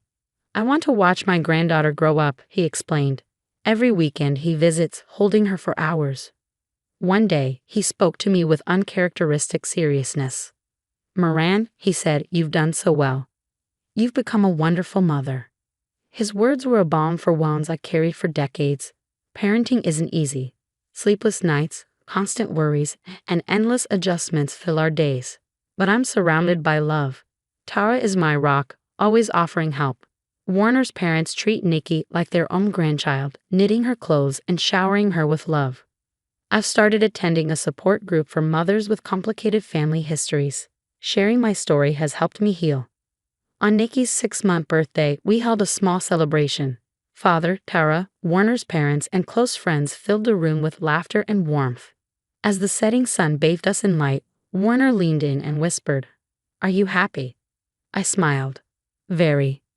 Looking at Nikki's peaceful face, I silently vowed to give her unconditional love, to shield her from the darkness I once endured. As if sensing my thoughts, Nikki reached out her tiny hand, her touch reassuring me. This is where our real story begins. The spring breeze outside swayed the trees gently, promising a bright future ahead. Hi, I'm Sarah Chen. From a young age, technology fascinated me in ways most kids couldn't understand. While others played with toys, I was busy dismantling and rebuilding old computers. My parents weren't wealthy, but they always nurtured my curiosity, even as our living room transformed into a makeshift lab of circuit boards and tangled wires. Sarah, honey, what's your latest project? My mom would ask, carefully maneuvering around my cluttered workspace. Just tweaking the processing speed, I'd reply, focused intently on my task. She'd smile, shaking her head with a mix of amusement and exasperation. Just make sure it's all cleared away by dinner. Despite our financial struggles, I earned a scholarship to study computer science. By my final year, I had developed a groundbreaking AI algorithm that drew attention from top tech firms. One company even offered $50 million for it. I accepted the deal but kept my newfound wealth a secret. No extravagant lifestyle or flashy purchases, just strategic investments and relentless pursuit of innovation. I wanted to be known for my work, not my money. That's when I met David. We first crossed paths at a coffee shop where I was engrossed in my laptop. David accidentally spilled his coffee, narrowly avoiding my device. "Oh no, I'm so sorry," he blurted, frantically reaching for napkins. "It's fine, really," I said with a laugh, helping him clean up. "I'm Sarah." "David, let me buy you another coffee to make it up to you." One coffee turned into dinner, and dinner blossomed into a relationship. David was kind, funny, and endlessly supportive, even if he didn't fully grasp my work. A year later, we got married in a simple, heartfelt ceremony. Then I met his family, including his sister, Jessica. From the outset, Jessica made her disdain clear. As a senior executive at Turner Tech, one of the city's largest tech firms, she exuded an air of superiority. "So, Sarah, what do you do?" she asked during our first family dinner, her tone dripping with condescension. "Freelance work and some cleaning jobs," I replied, choosing to keep my accomplishments under wraps. "Oh, how quaint," she said, exchanging smug glances with their mother, Linda. What they didn't know was that Turner Tech had long been on my radar. The company was riddled with inefficiencies, and I saw vast potential for improvement. So I took an unconventional route. I applied for a cleaning position. "A cleaner? Are you serious?" David asked, bewildered. "But you have a degree in computer science." "Trust me," I said with a knowing smile. "I have my reasons." When Jessica spotted me in my cleaning uniform, her shock was palpable. "What are you doing here?" she demanded, pulling me aside. "Working," I said simply. "Just stay out of my way," she hissed. "And don't tell anyone you're my sister-in-law. It's embarrassing enough having you in the family." For 6 months, I cleaned offices, quietly observing the company's inner workings. I noted wasteful spending, toxic management practices, and overlooked opportunities. Meanwhile, Jessica seized every opportunity to belittle me. At a family gathering, she announced her latest promotion with smug satisfaction. "I'm now vice president of operations," she declared. "Some of us actually have ambition." She cast a pointed look in my direction. David squeezed my hand under the table but remained silent. His lack of support stung more than Jessica's insults. The annual family dinner, hosted at Jessica's lavish new home, was the breaking point. "So, Sarah," she began loudly, "how's the cleaning going?" "Must be riveting, emptying trash cans all day." Before I could respond, she continued, "We had a board meeting today about the company's future. Of course, you wouldn't understand such things. You were probably too busy scrubbing toilets." Laughter rippled through the room, except from David's grandmother, who looked deeply uncomfortable. Actually, a calm voice interrupted from the doorway. "She understands more than you think." All heads turned to see Mr. Thompson, Turner Tech's CEO, standing there. Jessica's face drained of color. "Mr. Thompson, what are you doing here?" she stammered. He smiled and glanced at me. "I came to welcome our new owner." The room fell into stunned silence. Jessica's fork clattered onto her plate. "Owner?" Linda echoed weakly. "Yes," I said, standing. "I acquired controlling shares in Turner Tech last week. For the past 6 months, I've been learning the company from the ground up." Jessica's face flushed with fury. "This is absurd. I've worked at Turner Tech for 8 years. I'm a vice president." "And also a thief," Mr. Thompson said firmly. "You've been embezzling company funds for 3 years. We have proof." Gasps echoed around the table as Jessica stammered denials. I opened a folder I'd brought. "The cleaning staff notices everything, Jessica, including your falsified expense reports. Every penny you stole has been documented." Linda turned to me, pleading. "Sarah, surely you won't press charges against family." I met her gaze evenly. "Family? For years, you and Jessica have treated me like I was beneath you. Mocked me, excluded me, and made David ashamed of his own wife." "I wasn't ashamed," David protested weakly. "Then why did you never defend me?" I asked, my voice calm but firm. "Why did you let Jessica dictate my worth in your eyes?" David looked down, unable to respond. Mr. Thompson cleared his throat, breaking the heavy silence. "Mrs. Chen, shall we discuss the next steps?" "Yes," I said, turning to Jessica. "You have 2 choices. Option 1. Resign immediately, repay every cent you stole, and sign a non-disclosure agreement. Option 2. I press charges, and you face the legal consequences." Jessica's eyes darted around the room, searching for an ally. Finding none, she slumped back in her chair. How much time do I have to decide?" she whispered.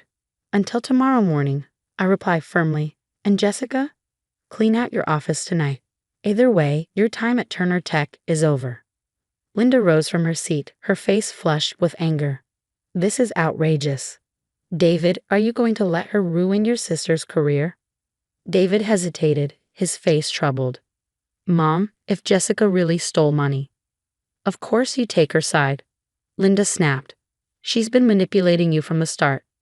Actually, Mr. Thompson interjected calmly. Mrs. Chen has been more than fair. The evidence against Jessica would typically result in immediate arrest. Offering her a chance to repay the money is an extraordinary act of generosity. I gathered my things and stood. Mr. Thompson, shall we? I believe this family dinner has come to an end. As we made our way to the door, Jessica's voice rang out. Wait, what about my house, my car? They're all financed through my Turner Tech benefits. I turned back, meeting her panicked gaze. The company will repossess them, of course. You might want to start packing. The following days were a whirlwind. Jessica chose option 1, resigning and agreeing to repay nearly $300,000 in embezzled funds. Her glamorous lifestyle evaporated overnight, forcing her to move back in with Linda and Richard. Meanwhile, David repeatedly tried to reach me. I had moved into a hotel, needing space to think. Sarah, please, he begged over the phone. Can we talk about this? About what, David? The way you let your family treat me like I didn't belong. Or how you stood by while they tore me down for 3 years. I didn't know about your success, about Jessica's stealing. I didn't know any of it. That's not the point, I said quietly. You knew how they treated me, and you did nothing. My worth as your wife shouldn't have depended on my bank account. I threw myself into reforming Turner Tech. The company needed a complete overhaul, and I was determined to see it through. Each day brought new challenges, but the work was rewarding. Then, one morning, my assistant buzzed in. Mrs. Chen, your mother-in-law is here. Security called up. She's demanding to see you. I sighed, already weary of the confrontation. Send her up. Linda stormed into my office, her face a mask of fury. How dare you do this to our family? Jessica is devastated. I met her gaze calmly. Jessica devastated herself when she decided to steal from the company. I merely exposed the truth. She made a mistake. Everyone makes mistakes. 3 years of systematic theft isn't a mistake, Linda. It's a calculated crime. Her shoulders sagged slightly as she collapsed into a chair. She can't find another job. No one will hire her with this scandal. She created the scandal, I said evenly. Actions have consequences. Linda's tone softened, turning pleading. Please, we're family. Surely we can find a way to fix this. I leaned back in my chair, studying her. Family? Let's recap, Linda. Last Christmas, you told everyone I wasn't invited to the family gathering because the help shouldn't mingle with guests. At David's birthday party, you seated me in the kitchen with the catering staff. When I got sick last year, you told David he should have married someone more suitable. Linda's face flushed with embarrassment. We didn't know who you really were then. And that's the problem, I said firmly. You judge me based on status, not character. Now that you know I'm wealthy, suddenly I'm family? Let me be clear. I'm the same person I've always been, and I won't protect you from the consequences of your choices. Linda stood, straightening her expensive jacket. So that's it? You're willing to destroy our family over a few harsh words? No, Linda, I replied. Your family destroyed itself through its actions. I'm just refusing to shield you from reality anymore. After she left, I stared out my office window as the sun set, painting the city in warm hues. My phone buzzed. Another message from David. Please come home. We can work this out. I love you. I typed back, sometimes love isn't enough. Respect matters too. The weeks that followed were a blur of change. Turner Tech transformed under my leadership, with new policies, fresh talent, and streamlined operations. Yet my personal life remained in disarray. David's attempts to reach me grew more desperate. One evening, my assistant buzzed in again.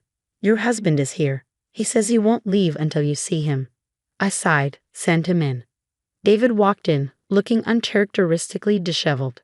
His tie hung loose, and his usually neat hair was unkempt. Sarah, he said, his voice raw. We need to talk, really talk. About what, David? About us. About everything. He sank into a chair, his shoulders slumped. I've been thinking a lot. I failed you. I was a coward. I stayed silent, waiting. When Jessica and Mom treated you badly, I told myself it wasn't serious, that family dynamics are complicated. But I was wrong. I avoided confrontation because it was easier, and I let you down. Yes, you did, I said quietly. But Sarah, why didn't you tell me about your success? About your wealth? We're supposed to be partners. I walked to the window, looking out over the city lights. Do you remember last Christmas at your parents' house? Jessica joked about me being the cleaning lady who trapped her brother. Everyone laughed. You laughed too, David. He flinched. I didn't mean. That night, I almost told you everything. But I stopped. I realized that if you couldn't respect me as a cleaner, you didn't deserve to know me as a CEO. That's not fair, David protested. Isn't it? I asked, turning to face him. Your family's treatment of me showed me exactly who they were. And your silence? That showed me exactly who you were. Before he could respond, my phone buzzed. It was Mr. Thompson. Sarah, we have a situation. Jessica's trying to access the company's servers remotely. She's attempting to delete files. My stomach dropped. Stop her, immediately. It's already handled, he replied, his tone grim. But there's more. She's been emailing confidential information to our competitors. I locked eyes with David, who had heard every word. Do you know about this? His shock seemed genuine. No, I swear, Sarah, I had no idea. Picking up the desk phone, I called security. Escort Mr. Chen out, then notify the police. We have evidence of corporate espionage. David grabbed my hand. Wait, Sarah, let me talk to her. Maybe I can reason with her. The time for talking is over, David. Your sister is trying to destroy my company. Within hours, the police arrested Jessica at her parents' house. They uncovered laptops filled with stolen data and emails offering Turner Tech's secrets to competitors. Linda called me later, furious. You've gone too far. First, you humiliate her, then take her job, and now this? She's your sister-in-law. She committed a crime, Linda. Multiple crimes. The evidence shows she's been planning this for weeks. She was desperate. You pushed her to this. No, Linda, I said firmly. She chose this. Just like she chose to steal from the company. Just like you chose to treat me like dirt for years. The next day, headlines blazed. Former VP arrested for corporate espionage. Jessica's polished corporate headshot was juxtaposed with her mugshot, and the fall from grace was splashed across every major news outlet. David came to my office, his face lined with anguish. Sarah, please, he said, she's my sister. There must be something you can do. I studied him, my voice calm but unwavering. You know what hurts the most, David? Even now, after everything she's done, you're still defending her. I'm not choosing sides. Yes, you are, I said, holding his gaze. Your sister stole hundreds of thousands of dollars, sold company secrets, and tried to ruin everything I've built. Yet you're here, begging me to protect her. Again. His shoulders slumped. What do you want me to do? I want you to finally make a choice, David. Not the easy one. The right one. Are you asking me to choose between you and my family? No, I said quietly. I'm asking you to decide what kind of man you want to be. The investigation unearthed even more than we anticipated. Jessica's theft and betrayal stretched back months, costing Turner Tech millions. It prompted sweeping reforms, tighter security, stricter audits, and a culture overhaul. One evening, my assistant brought me a letter from David. Mrs. Chen, she said, hesitating. He said it's important. Opening it, I read the familiar handwriting. Dear Sarah, you were right. I've spent my life avoiding conflict and taking the easy path. But in doing so, I failed the one person I vowed to love and protect. Today, I testified against Jessica. It wasn't easy, but the prosecutor says my statement will ensure she faces the consequences of her actions. My parents are furious. Mom won't speak to me, and Dad says I've betrayed the family. But for the first time, I know I'm doing what's right. I don't expect this to fix things between us. I lost you long before Jessica's crimes came to light. Every time I stayed silent, every time I chose comfort over courage. I've moved out of my parents' house and started seeing a therapist. I need to understand why I let fear dictate my choices for so long. I love you, Sarah. But I understand now, love without respect and action isn't enough. Whatever you decide about us, I want you to know that I'm finally becoming the man I should have been. David. Tears blurred the ink as I reread his words. The next morning, Jessica pleaded guilty in court. She was sentenced to 5 years in prison and ordered to repay $2.3 million. Months passed. Turner Tech thrived under its new leadership, and I finally felt the satisfaction of a company built on integrity. Meanwhile, David started volunteering at a tech center for underprivileged kids, a cause we had once dreamed about together. One evening, as I was leaving the office, I saw him waiting by my car. "I'm not here to ask for another chance," he said quickly. "I just wanted to thank you." "For what?" "For showing me what integrity looks like, for making me confront the truth about myself." For a moment, we stood in silence. Then I spoke. "Would you like to get coffee sometime?" "Just to talk." A small smile crossed his face. "I'd like that." 2 years later, Jessica remains in prison.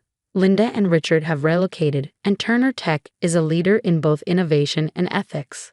David and I have built something new, an honest friendship founded on mutual respect. Looking back, I realize the hardest battles aren't for money or power, but for dignity and self-worth. I won that battle by refusing to compromise my values. The sun sets over the city, casting golden light on the Turner Tech building. Tomorrow brings new challenges, but for now, I'm at peace. True wealth lies in integrity, courage, and the strength to stand tall, even when the world tries to pull you down. And that, I've learned, is priceless. My name is Rachel Palmer, and I'm 37 years old. Just last week, I attended a professional gala where I was being honored for my work in research and education. It was a night I'd anticipated for weeks, a celebration of everything I'd built over the years, but as fate would have it, the moment I stepped into the restroom to catch my breath, I came face to face with someone I hadn't seen in nearly 15 years, my mother. She was standing at the sink, reapplying her lipstick, every bit the poised socialite I remembered. For a fleeting moment, I wondered if she'd recognize me, but then her eyes flicked up to the mirror, locking onto my reflection. Her hand froze mid-motion, and I saw her jaw tighten. "Rachel," she said, her voice cool and detached, as if we'd run into each other at a country club instead of a restroom after 15 years of silence. "I didn't expect to see you here." I steadied myself, gripping the edge of my clutch. "I could say the same," I replied evenly. "What brings you here?" She turned to face me, her posture as rigid as ever. "Your father and I were invited." "Of course, we've always supported organizations focused on education." "And you?" she added, her tone laced with mild curiosity. "I'm being honored tonight," I said, meeting her gaze, "for my work in research." Her expression barely shifted, but I caught a flicker of surprise in her eyes before she masked it. "I see," she said, turning back to the mirror. "Well, I suppose everyone finds their way eventually." Her words pulled me back to the day I left that house for the last time. I was 19, and the years leading up to that moment had been anything but easy. In high school, I'd struggled with depression, but in our family, admitting that wasn't an option. "What could you possibly be sad about?" my mother had said when I once tried to confide in her. Her voice was dripping with irritation. "You have everything, more than most kids your age. Stop making excuses." But the truth was, I had been drowning. The pressure to live up to the Palmer name was suffocating. By junior year, my grades were slipping. By senior year, I was barely hanging on. My parents didn't see a teenager in need of help. They saw a failure, an embarrassment. When I only got into a community college, my father's fury was unmatched. "This family has standards," he'd said that night, pacing the living room while I stood clutching my acceptance letter. "And you've done nothing but drag us down. You want to waste your life? Fine, but you'll do it on your own." I was kicked out that night. I can still feel the weight of the duffel bag I carried as I left the house, filled not just with clothes, but the heavy reality of being completely on my own. My parents didn't even say goodbye. My mother remained seated on the couch, scrolling through her phone as if I were invisible. My father disappeared into his study, his ultimatum already delivered.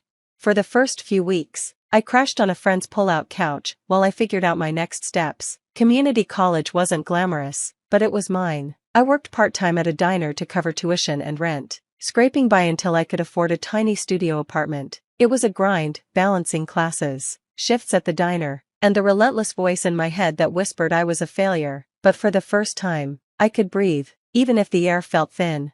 That first year was a blur of late-night study sessions and endless shifts, but it also brought something unexpected: hope. I decided to study chemistry, partly because I loved it, and partly because I wanted to prove to myself, and maybe even to them, that I could excel at something difficult. It wasn't easy. My high school grades had been mediocre, and I felt like I was starting from behind, but for the first time in years, I wasn't crushed under their expectations. I could focus on learning.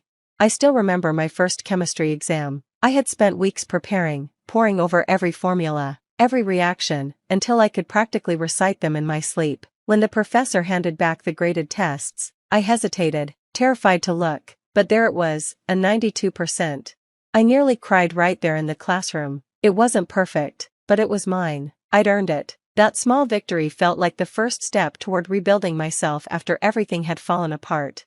Over the years, I evolved in ways I never expected. College wasn't easy, but I learned how to work for what I wanted. The more I gave, the more I grew. By the time I finished my associate's degree, I wasn't just a student anymore. I was someone who had learned how to fight for her place in the world.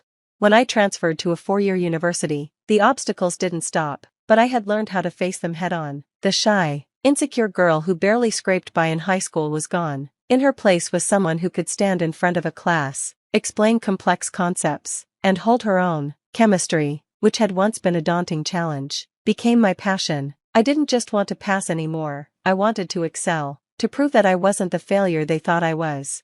While juggling part-time work, I also interned at local research labs, gaining hands-on experience that eventually led to a life-changing opportunity, becoming a lead researcher at a nonprofit dedicated to advancing science education. It wasn't just a job, it was a mission. I wanted to create a space where other kids, the ones who were told they weren't good enough, could find their way too.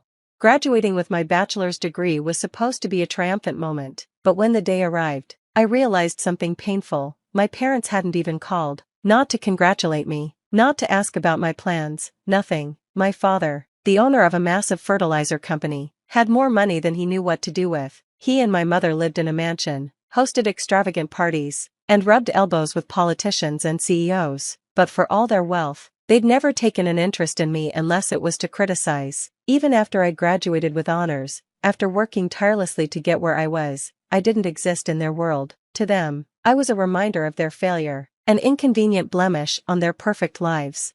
It stung more than I wanted to admit. I had hoped, maybe foolishly, that they'd at least acknowledge my hard work, but they didn't. It was as if I had never mattered to them. That realization hit harder than I expected. The only family member who came to my graduation ceremony was Aunt Lydia, my mother's younger sister. Lydia was the black sheep of the family, shunned for being too eccentric, but she'd always been kind to me. She was the one person who remembered my birthday, even when my parents pretended I didn't exist. When I saw her in the crowd, waving excitedly from the back, a lump formed in my throat. After the ceremony, I found her waiting in the parking lot with a huge bouquet of flowers. "You did it, kid," she said, pulling me into a tight hug. "I'm so proud of you." It wasn't much, but it was enough. It wasn't the cold silence I'd grown used to. Aunt Lydia reminded me that family didn't have to mean perfection and that love could come from unexpected places. She didn't care that I hadn't followed the straight path my parents wanted for me. She cared that I'd made it, no matter the hurdles. A few months after graduation, while wrapping up a research project at the university, one of my professors, Dr. Collins, pulled me aside. He was an old-school chemist who spoke about the periodic table like it was poetry. He had noticed my work ethic and persistence.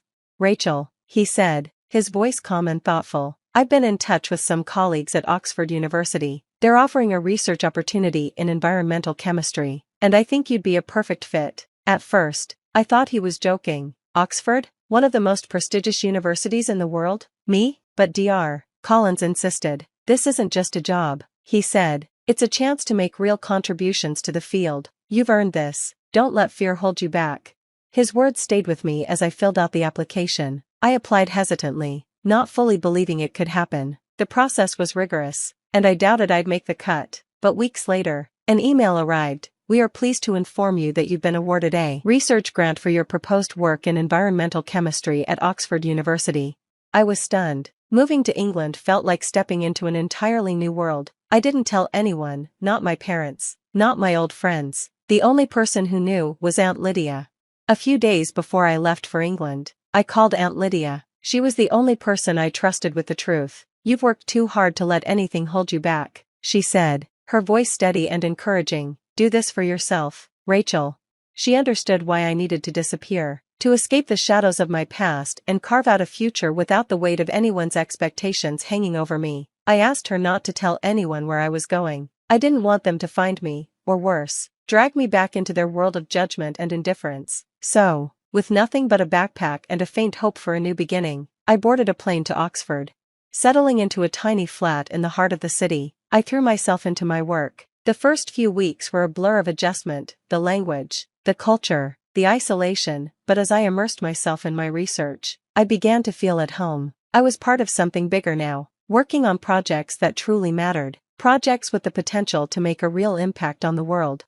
Chemistry was no longer about proving myself to my parents or anyone else. It was about changing the future. Over time, I completed my master's degree, and the momentum of my research carried me forward, driven by a newfound confidence. I applied for a PhD. The process was grueling, with sleepless nights and endless hours in the lab, but I was determined. I had found my place at Oxford, and I wasn't turning back.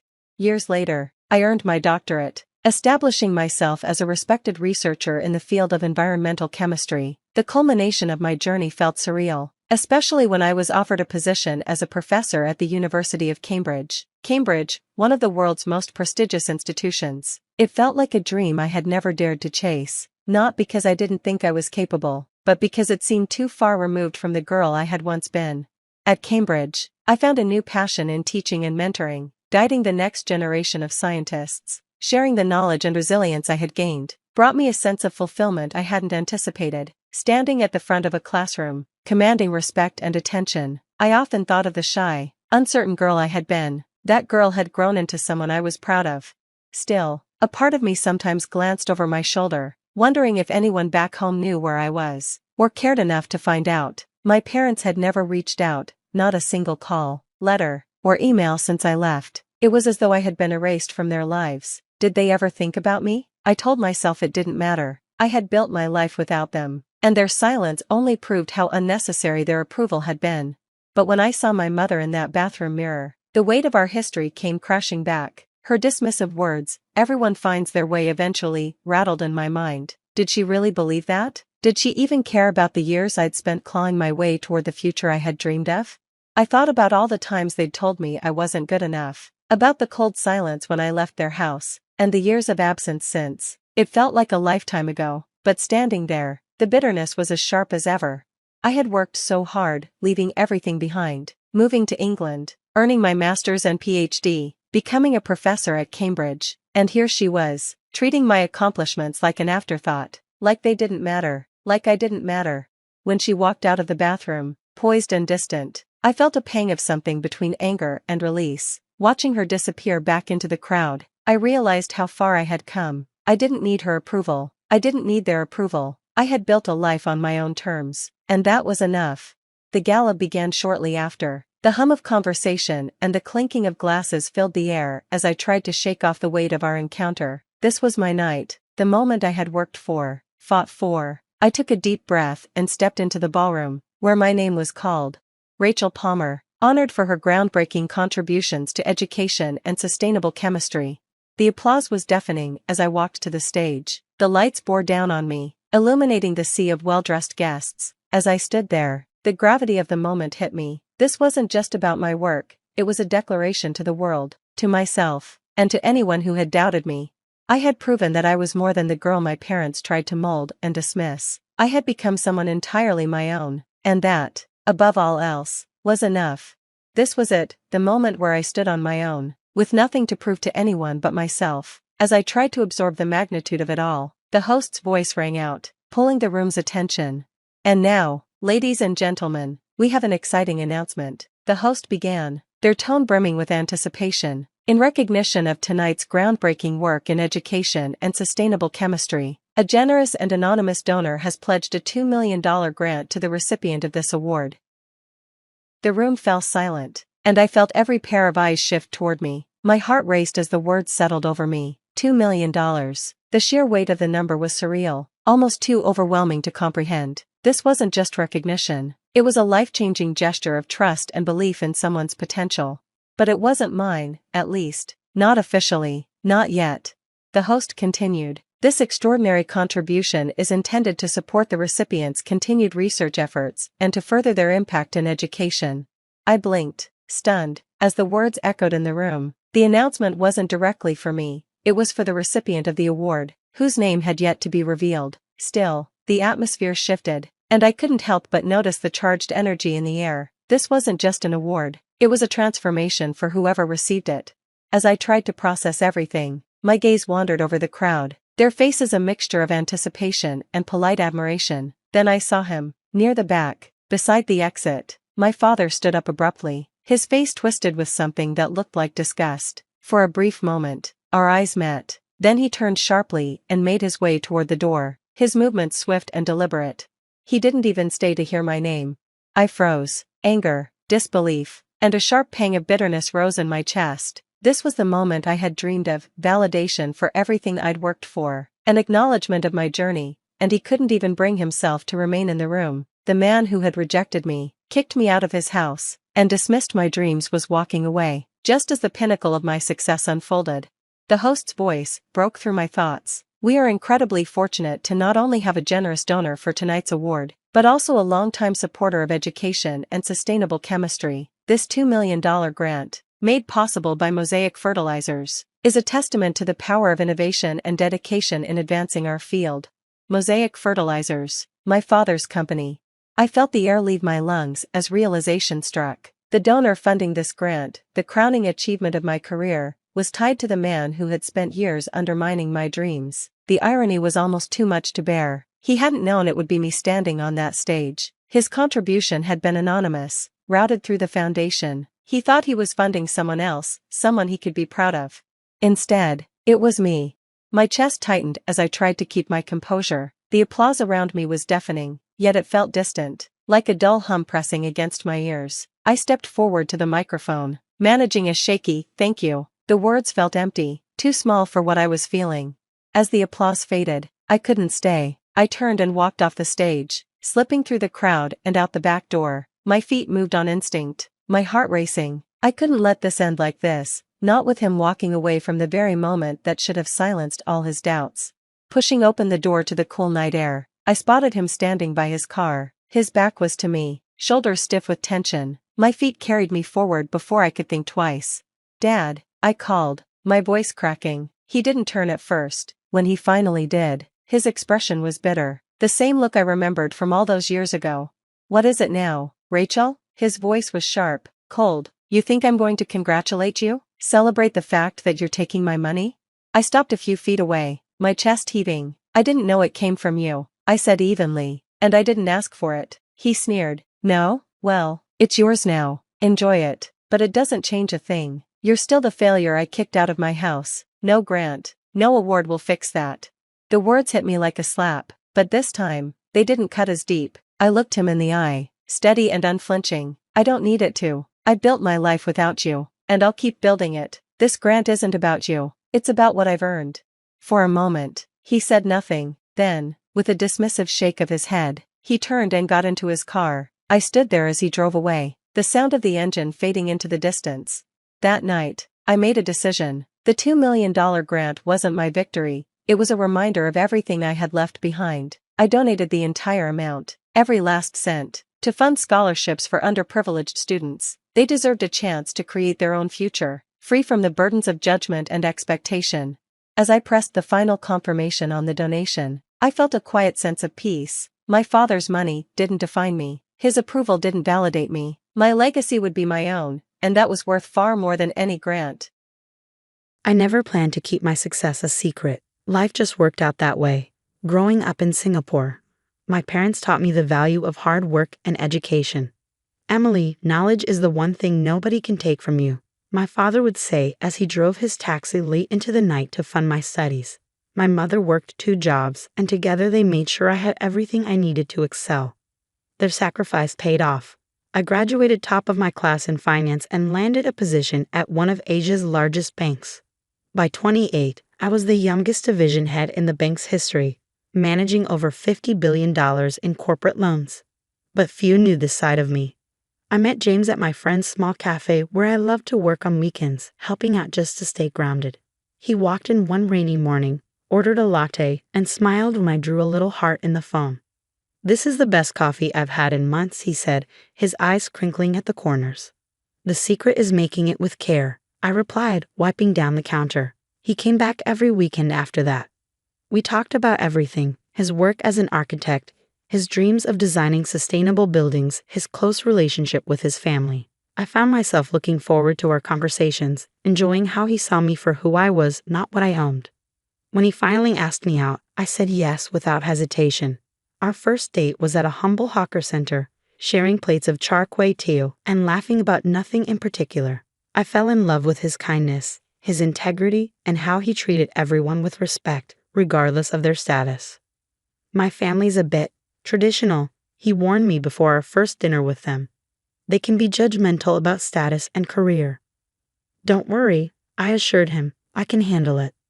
I wasn't prepared for Richard Chen, James's father. A self-made real estate tycoon, he dominated every room he entered. His wife, Helen, was equally intimidating in her designer clothes and perfectly coiffed hair. James's sister, Victoria, took after their mother, down to her dismissive glance when I mentioned working at a cafe. "A cafe?" Richard's voice boomed across the dinner table. "James, I thought you said she went to university." "She did, Dad. Emily has a degree in—" Clearly not putting it to good use, Richard interrupted. "In this family, we believe in ambition. Excellence. Not serving coffee." I saw James's face redden, but he stayed silent. Helen touched her pearl necklace, a habit I learned meant she was about to deliver a carefully crafted insult. "Dear, perhaps you could help Emily find a more suitable position. The cleaning company we use is always hiring." Victoria snickered. "At least she have health insurance." I maintained my composure, years of high-stakes negotiations serving me well. "I enjoy my current work, but thank you for your concern." The rest of dinner passed in a blur of subtle digs and patronizing advice. James apologized profusely on the drive home. "They'll come around," he promised. "They just need time to know you." But they didn't. Over the next year, as James and I grew closer, his family's disdain only intensified. Every family gathering became an exercise in endurance. Richard never missed an opportunity to remind everyone of my humble station. Helen orchestrated seating arrangements to keep me far from important guests. Victoria openly suggested James find someone more appropriate. When James proposed, their reaction was predictable. "A cafe worker," Richard exploded. "Have you lost your mind?" "Dad, I love her." James stood firm. "Love won't maintain our family standing," Richard shot back. "If you marry her, don't expect any support from me." But James chose me. We had a small, beautiful wedding, without his family present. Months passed. I continued my weekend cafe shifts, finding peace in the simple work while managing billion-dollar deals during the week. James respected my choice to keep my career private, understanding my need to be loved for myself, not my position. Then came the annual Chen family reunion. "We have to go," James insisted. "They're still family." I agreed, hoping time had softened their hearts. I was wrong. The reunion was held at Richard's mansion, a sprawling estate that screamed old money. The moment we arrived, I felt the familiar weight of judgmental stares. "Oh, the cafe girl still hasn't found a real job." Victoria's voice carried across the garden. How persistent. Richard gathered everyone for his annual family address, champagne flowing freely as he boasted about the family's achievements. Then he spotted us. "Ah, James, come, tell everyone about your new project." His eyes slid past me. "And your wife can serve drinks. It's what she's good at, yes." Laughter rippled through the crowd. James opened his mouth to protest, but before he could speak, a commotion erupted near the house. Richard's secretary came running out, face pale. "Mr. Chen, urgent call from the bank." "Not now," Richard waved her off. "We're celebrating." "Sir, it's about the emergency loans." "They're denied." Richard's smile faltered. "Impossible. I spoke with the division head yesterday." "No, sir. The new CEO is reviewing all major loans personally. They're requesting a meeting tomorrow." I felt my phone vibrate, my own secretary calling. I knew what this was about. Richard's company had been flagged for suspicious accounting, and as CEO of the corporate banking division, I had ordered a complete audit. The timing couldn't have been more perfect. "Excuse me," I said quietly, stepping away from the crowd to take my call. "Ma'am," my secretary whispered, "Chen Development's financials are worse than we thought. The audit shows systematic misrepresentation of assets." "Send me the files," I replied. "I'll review them tonight." When I returned, Richard was in full crisis mode. His face had lost its usual smugness, replaced by barely concealed panic. He was barking orders into his phone while Helen hovered nearby, wringing her perfectly manicured hands. Victoria sidled up to me, her voice dripping with false sympathy. "Looks like Daddy's company is having issues. Not that you'd understand business matters. More champagne?" I smiled politely. "No, thank you. But I do have a question. How's your position at your father's company?" She preened. "I'm Executive Vice President of Operations." "Interesting. And what exactly do you do?" Her smile faltered. "I oversee things. Important things. Like the shell companies in the Cayman Islands." Victoria's glass slipped from her fingers, shattering on the marble floor. Several heads turned our way. "I don't know what you're talking about," she hissed. "The ones hiding your father's debt? Or perhaps the inflated property valuations?" Before she could respond, Richard's voice boomed across the garden. "Everyone, party's over. Family emergency." As guests began to leave, Richard pulled James aside. "Son, I need your help. The bank, they're being unreasonable. Your architecture firm has good relationships with other banks, yes." James looked uncomfortable. "Dad, we're just a small firm.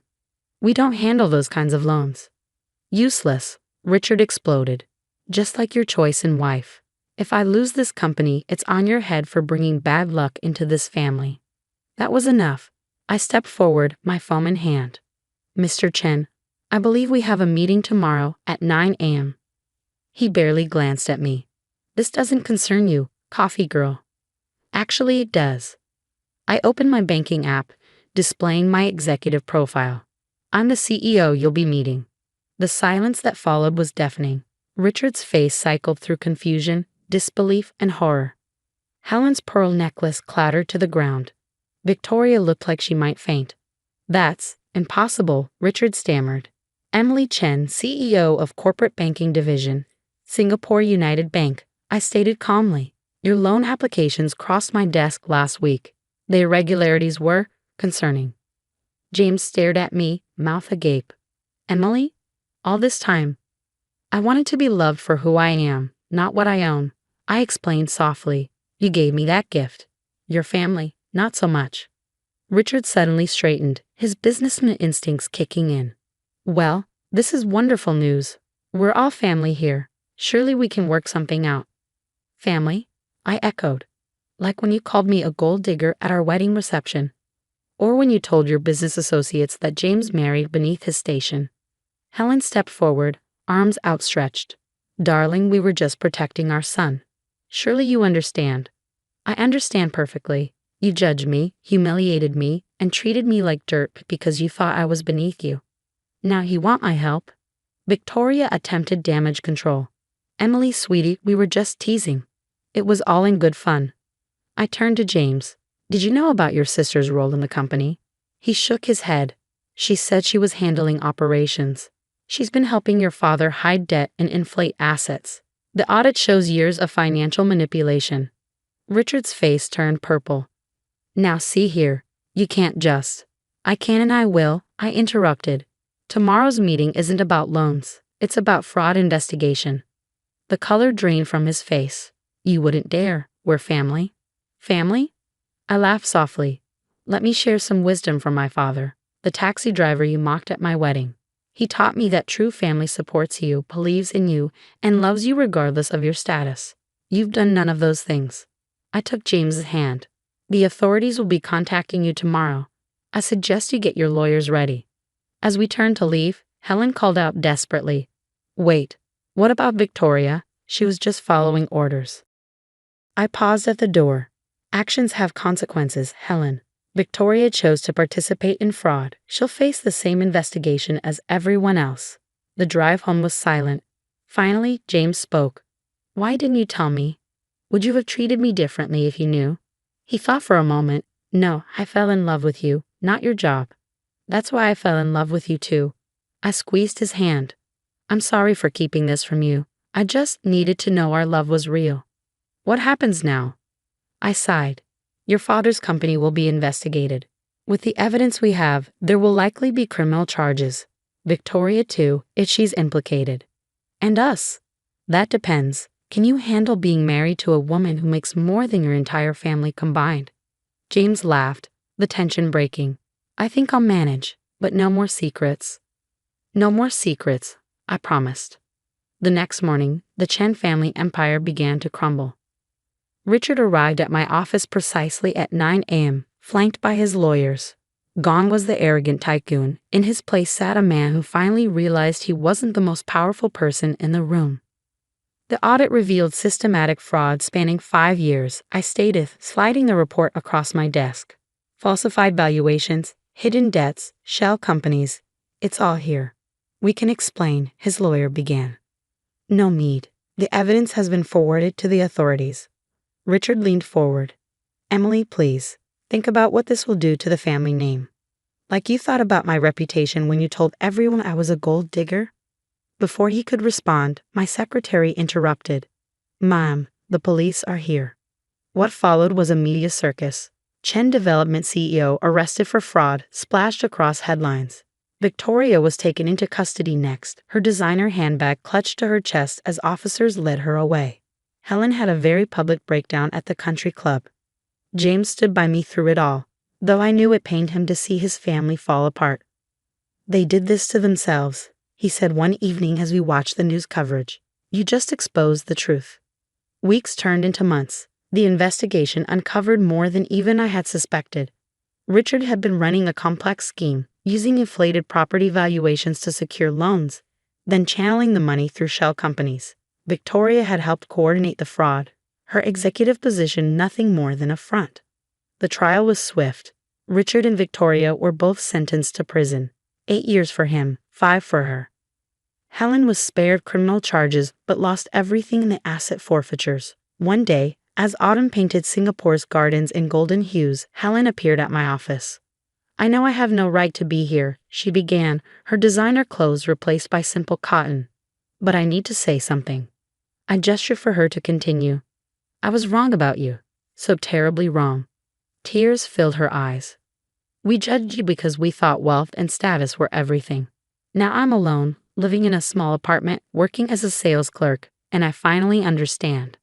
Understand what? That character matters more than cash. You were kind to us even when we were cruel. You could have destroyed us completely, but you let the law take its course. That's real class. I studied her face, seeing genuine remorse for the first time. What do you want, Helen? A chance. Not to be close, I know I don't deserve that. But to apologize to you and James. To try to be better. 6 months later, we hosted a small dinner party. Helen came bringing homemade dumplings, a skill she'd learned in her new life. She was different now, humbler, more genuine. James was healing too, visiting his father and sister in prison, working through years of family dysfunction. As for me, I kept my weekend shifts at the cafe. Not because I needed to hide anymore, but because I loved the simplicity of making someone's day better with a perfect cup of coffee. One morning, a young woman came in, looking defeated. Rough day? I asked, drawing a heart in her latte foam. My boyfriend's parents think I'm not good enough, she sighed. Wrong background, wrong job. I smiled, remembering where my own journey began. Let me tell you a story about family, pride, and what really matters in the end. Life has a way of teaching us its most important lessons. Sometimes it takes losing everything to understand what truly matters. Richard and Victoria learned this in prison. Helen learned it through humility, and I learned that being true to yourself is worth more than all the wealth in the world. James and I are expecting our first child now. We've decided to name her Grace, a reminder that sometimes the hardest situations deserve a measure of mercy. Helen is excited to be a grandmother, and even Richard, through his prison letters, seems to be reflecting on what kind of legacy he really wants to leave. The cafe still stands, a humble reminder of where our story began. Sometimes customers recognize me, the banking CEO who serves coffee on weekends. They often ask why I still do it. My answer is simple. every cup of coffee is a chance to make someone's day better. And at the end of our lives, isn't that what matters most? They usually smile, understanding or not. But I know my truth. Success isn't about power or revenge or even proving others wrong. It's about staying true to yourself, showing kindness even when it's not deserved, and remembering that everyone, even those who hurt us, deserves a chance at redemption. As I write this, I'm sitting in the cafe, watching the sunrise paint the city in shades of hope. James will join me soon, as he does every weekend. Helen might stop by with her dumplings. Life isn't perfect, but it's real and rich with lessons learned. And sometimes, when I'm making coffee or reviewing billion-dollar deals, I think about my father's words. Knowledge is the one thing nobody can take from you. He was right, but he missed something important: integrity, compassion, and the courage to be yourself. Those are things nobody can take either. I've come to a harsh realization: Owen lacks responsibility and compassion. It's clear now that I have to take decisive action. I've decided to stay in this house with my parents, and Owen will need to leave. Since we got married, Owen has depended on me for everything. Despite my efforts, and the $4,000 I pay in monthly rent, he's now trying to force me out of my own home. This is my breaking point. 4 months. I've contemplated divorce, but Owen's selfishness and dismissive remarks have solidified my decision. I told him firmly, I will leave this house. Yes, but for now, you need to go. His response? A shrug and a flippant, fine, I'll be out tonight and back tomorrow. Just make sure you're gone by then. The nerve of him. Don't you even care to check what I might take with me? I asked. He replied without hesitation, don't touch my equipment. Do whatever you want with the rest of the stuff. His dismissive attitude left me stunned but also resolute. If he's giving me free rein to manage the household items, I might as well use the opportunity wisely. Perhaps it's time Owen faces the consequences of his choices. I've already started planning, if necessary. I'll hire a removal service to pack up everything I care about. Owen might finally learn what it's like to deal with the aftermath of his actions. Let me give you some context. I'm Erica, 31 years old, a graduate of a prestigious program, and a researcher at a well-known company. My career is stable, and I earn enough to afford a $4,000 a month apartment. On paper, my life seems ideal: a good job, a nice home, and a family. I have a husband, Owen, and a son, Sam. From the outside, it might look like I have it all. But appearances can be deceiving. That $4,000 rent is a significant strain on our budget, even with my decent salary. The real issue, however, is Owen's refusal to contribute meaningfully. At 32, he's still chasing a dream of becoming a musician. I once admired his ambition. In his early days, he performed at events and small venues, and his passion was inspiring. But that was years ago. The income he makes from part-time jobs is erratic, and his dream of making it big feels more like an illusion. Meanwhile, I've been left to shoulder all the responsibility. When I voice my concerns about the financial burden, Owen dismisses them. You sound like an old woman. He scoffs. I'm not complaining, I'm stating facts. I've been patient, supportive, and understanding, but my patience has run out. I've carried this marriage and this family long enough. Owen's refusal to change has forced me to make a choice. Divorce is no longer just an idea, it's the solution. I deserve a life where I'm not constantly worrying about rent or being belittled for speaking the truth. Sam and I deserve better. It's time to prioritize my well-being and let go of a relationship that only holds me back. When I was younger, I saw Owen's potential. He seemed full of promise, and I believed in his dreams. When I got pregnant, he promised to work hard for our future. I was 20 when we got married, and I thought he would let go of his music career to focus on building a life with us. At first, I felt guilty for questioning his choices. I didn't want him to feel like he had to abandon his dreams entirely, but after Sam was born, nothing changed. Owen kept chasing his music dreams, working part-time jobs, and acting as if he had no other obligations. I couldn't take it anymore. One day, I confronted him. How long do you plan to keep working part-time? You're almost 32. People your age are building careers. I have my own way of living, he replied, dismissively. Don't compare me to others. His words infuriated me. Your way of living doesn't mean anything if you're not contributing. Start helping with household expenses. When I become famous, he shot back. I'll make up for the money I'm not earning now. Stop dreaming and face reality. I snapped. He had no answer. Eventually, he picked up another part-time job, but it wasn't enough. Despite everything, he kept talking about his dreams. You're being too noisy, he'd say. Times have changed. There are so many ways to succeed without signing with an agency. I'm making progress, even if it's slow. It's exhausting. His band broke up years ago, and the other members moved on. Some got married, others found steady jobs. Owen clings to the past. He calls giving up on dreams pathetic, but I see it differently. Sacrificing a dream to support your family is meaningful and responsible. Is that so wrong? When I was pregnant, Owen promised to work hard for our child. What he really meant was he'd keep working hard at his music career. I kept hoping he'd change, but now I see it's not going to happen. Did you buy expensive clothes again? I asked recently, frustrated. Looking good is important for my job, he replied. His job? His dream? His excuses? They're not enough anymore. It's time for me to move on. I'm ready to rebuild a life of stability and happiness for myself and my son, without Owen holding us back. I couldn't believe it. Owen hasn't made a single dollar from his music career, yet he talks as if he's already a star. It's been 11 years since our son, Sam, was born, and Owen is still working part-time jobs. At nearly 32, he's spent years chasing dreams that have yielded no tangible success. Instead of contributing to the household, he spends money on expensive clothes and music equipment. I wish you'd spend less on those things and help with the household expenses, I told him. You can't satisfy hunger with pretense. These things are necessary for me, he snapped back.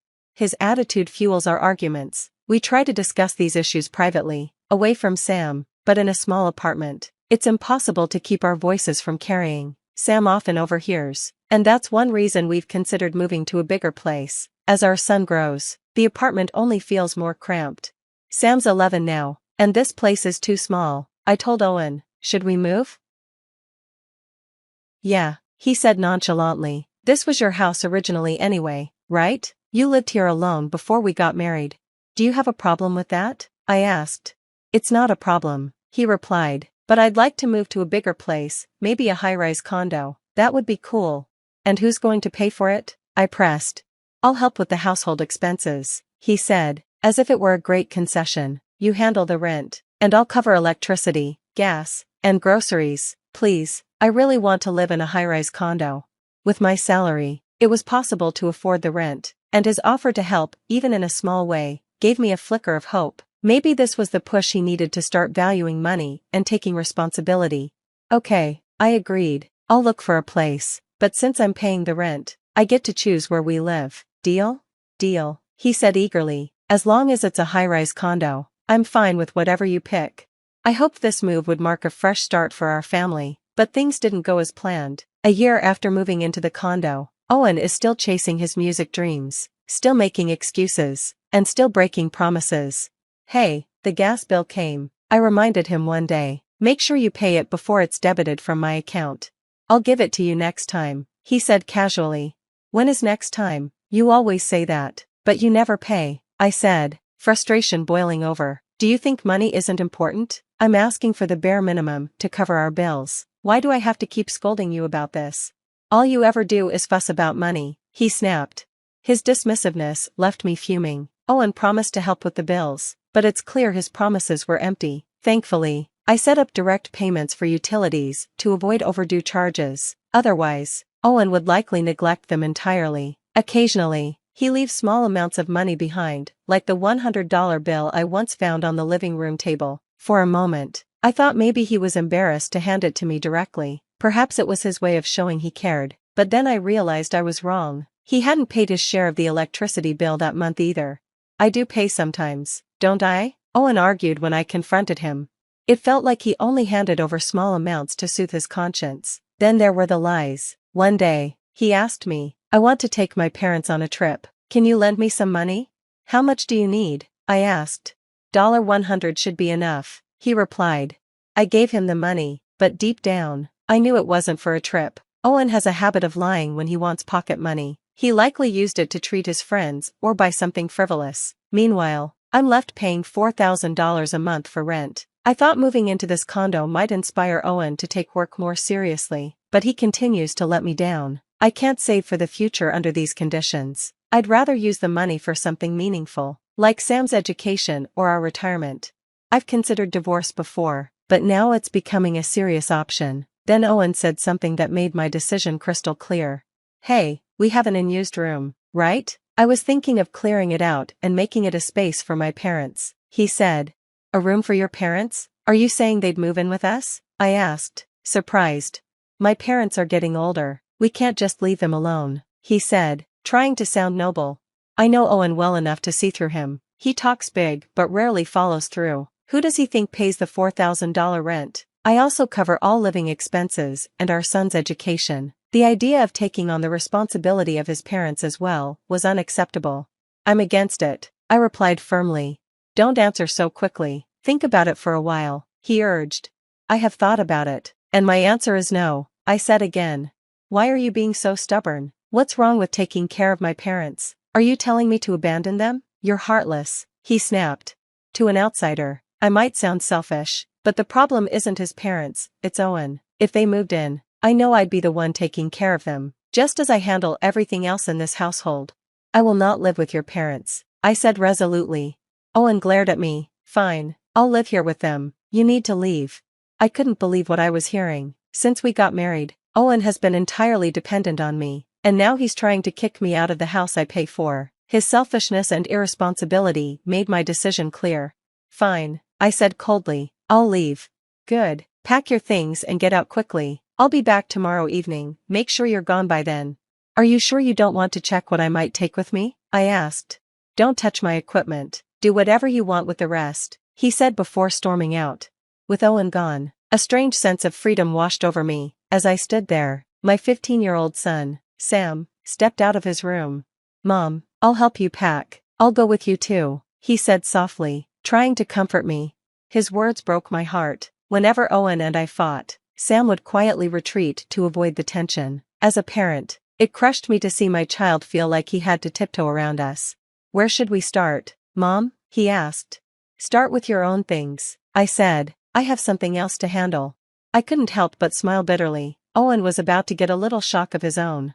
As I grabbed my phone and made a call, I prepared for the next step in our escape. Hello, I'm sorry for the last-minute request, but could you help us tomorrow? I asked. Once everything essential was packed, my son and I left for a business hotel to figure out our next move. It wasn't ideal, but it felt like the first step toward reclaiming our lives.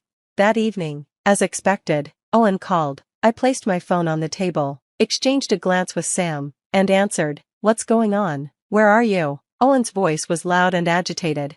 What do you mean? Is there a problem? I asked calmly. All my clothes and equipment are here, but everything else is gone. Where's the table? The fridge? Did you take them? His panic was palpable. No, I replied. I called a junk removal service. By now, it's probably all been burned. Sam, sitting nearby, chimed in. Owen fell silent for a moment, likely shocked to realize Sam was still with me. What do you mean, burned? He finally sputtered. The furniture and appliances are marital property. You told me I could do whatever I wanted with everything except your equipment, so I did, I said. How am I supposed to live now? He yelled. If you need furniture, buy new ones. In the meantime, use your amp as a chair or wrap your guitar in a towel for a pillow, I replied, unable to keep the sarcasm out of my voice. That's not funny, how could you do something so nasty? He snapped. We're getting a divorce, I said firmly. Yes, I understand, he replied, trying to sound unaffected. I knew he thought this was just another argument, but I had made up my mind. His response only strengthened my resolve. Good, I said, we'll talk about the details later. Since you're planning to live in the house with your parents, I'll go to the real estate agent tomorrow to update the contract. Owen hesitated. If you change the contract to my name, the divorce will be final. Are you sure about this? He asked, his voice trembling. Yes, I said coldly, making it clear there was no turning back. His pride wouldn't let him backtrack, even though I could tell he regretted how far things had gone. A few days later, we went to the real estate office to finalize the condo arrangements. I ended my part of the contract with ease, but Owen hit a wall when he tried to transfer it to his name.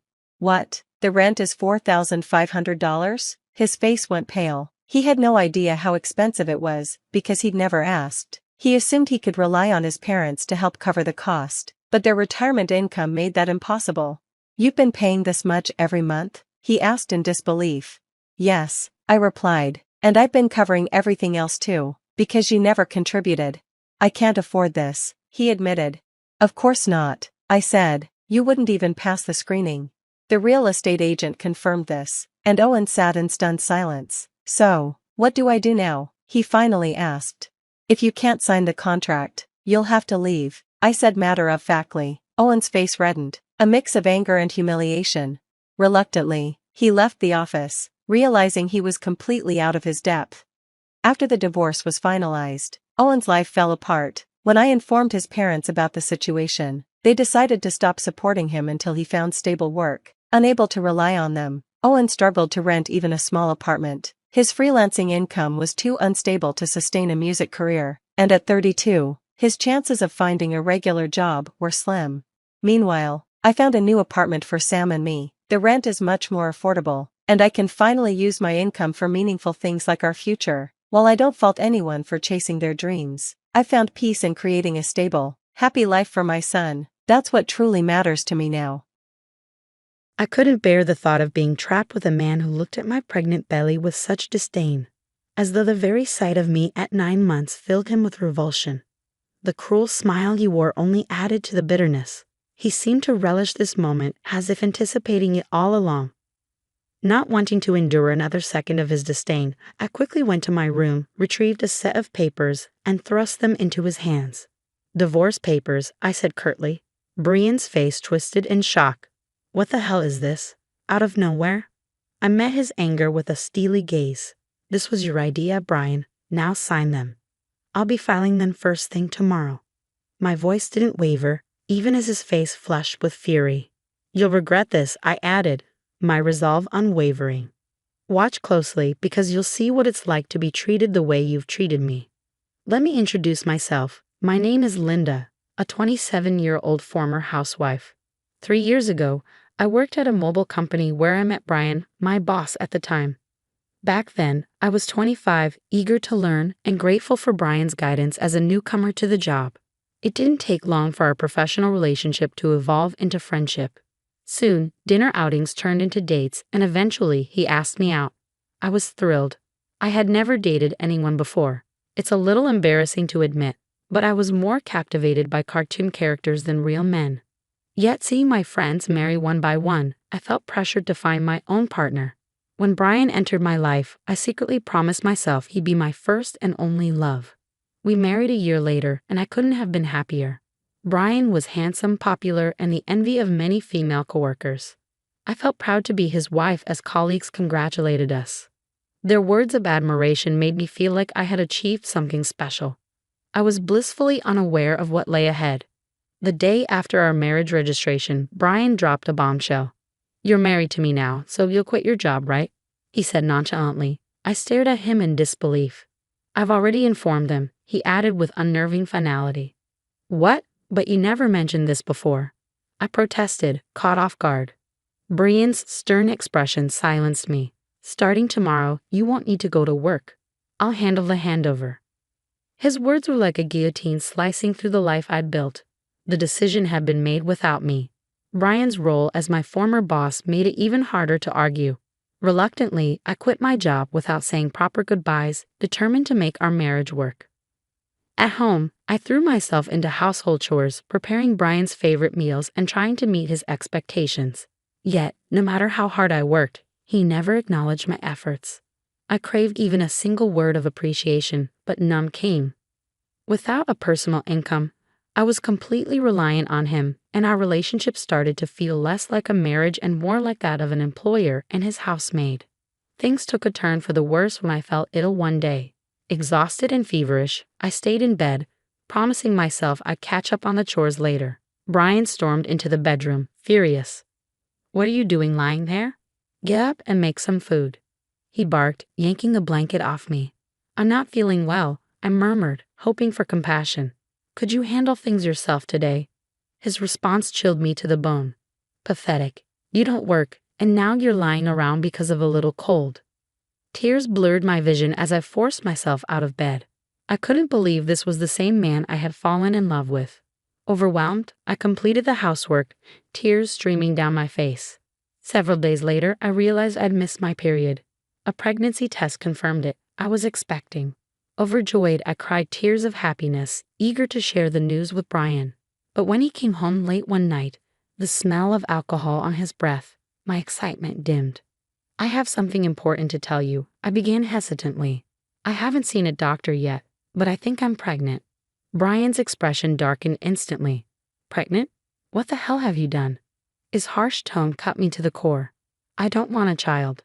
If you're going to have it, you'll be raising it alone. He spat before storming off to the bathroom. I stood there stunned. This wasn't the life I had dreamed of. This wasn't the man I thought I had married. I couldn't understand why Brian would say such cruel and irresponsible things about our baby. Moments earlier, I'd been filled with joy at the thought of becoming a mother. But his words shattered that happiness, leaving me in a pit of sorrow. Why would he react like this? He had never mentioned not wanting children before. We hadn't even been using contraception, so I'd naturally assumed he wanted kids too. As I ironed Brian's jacket and prepared to take his shirt to the wash, a wave of sadness overwhelmed me. Then something unexpected happened. A small piece of paper fell from his dress shirt pocket. I picked it up absent-mindedly, thinking it might be a receipt from his outing that night. I almost threw it away, but something caught my eye. The name on the receipt made my heart stop. A motel. My hands trembled as I stared at the incriminating slip of paper, confirming what I didn't want to believe. It was indeed a receipt from a motel. The shock hit me like a physical blow.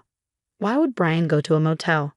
Isn't marriage supposed to be a sacred bond between two people who love each other? We'd only been married for a little over a year. How could this happen? I was no stranger to romantic fantasies, having spent years dreaming of perfect love rather than experiencing real relationships. But now, faced with this harsh reality, I struggled to accept what was unfolding before me. The possibility that Brian was cheating began to make horrifying sense. Had he been using me from the start?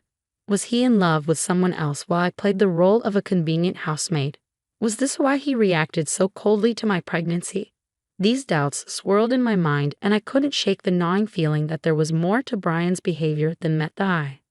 As I grappled with these thoughts, nausea swept over me, not just from morning sickness, but from the realization that my husband might have betrayed me. Perhaps his insistence that I quit my job had a sinister purpose. Maybe his mistress worked there, and he needed me out of the way. Everything seemed to click into place, and my mind blurred the lines between reality and suspicion. But the heartless words Brian had hurled at me when he learned of my pregnancy were undeniable. That day, I resolved to uncover the truth. From then on, I observed Brian's behavior with new eyes. His coldness was impossible to ignore. It was as if he resented me for becoming pregnant.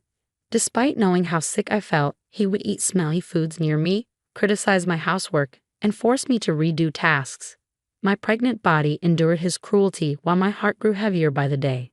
But I didn't let it deter me. I began investigating his infidelity. Brian guarded his phone fiercely, never parting with it, even taking it to the bathroom, making it nearly impossible to check.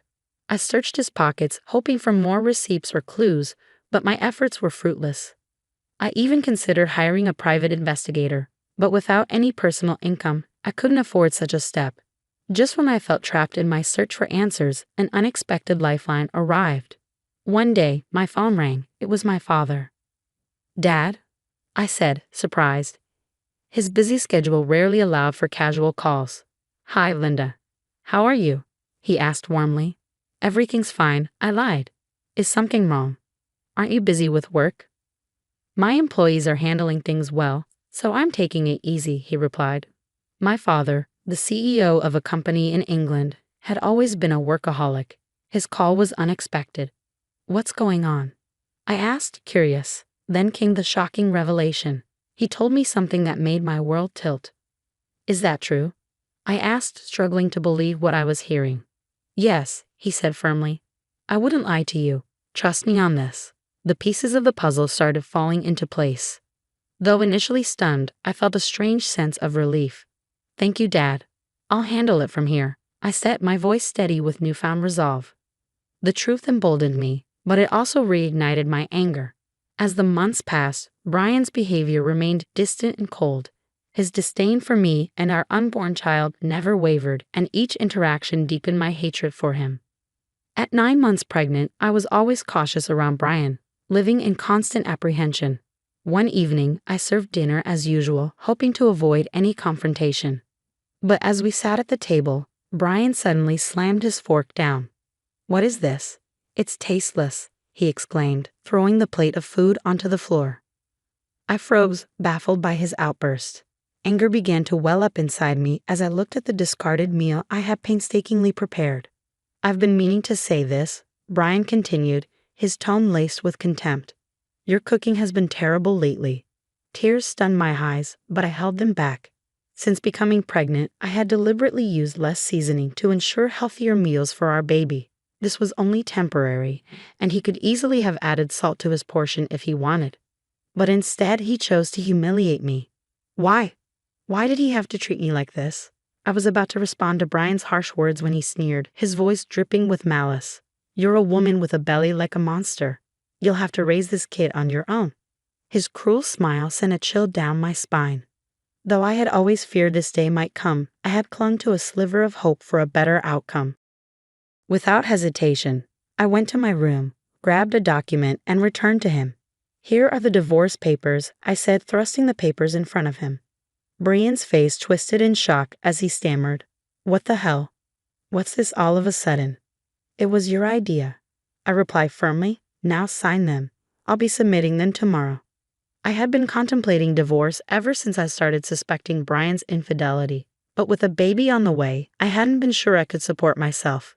Now, with a new plan in mind, my resolve was unshakable. My determination seemed to provoke him.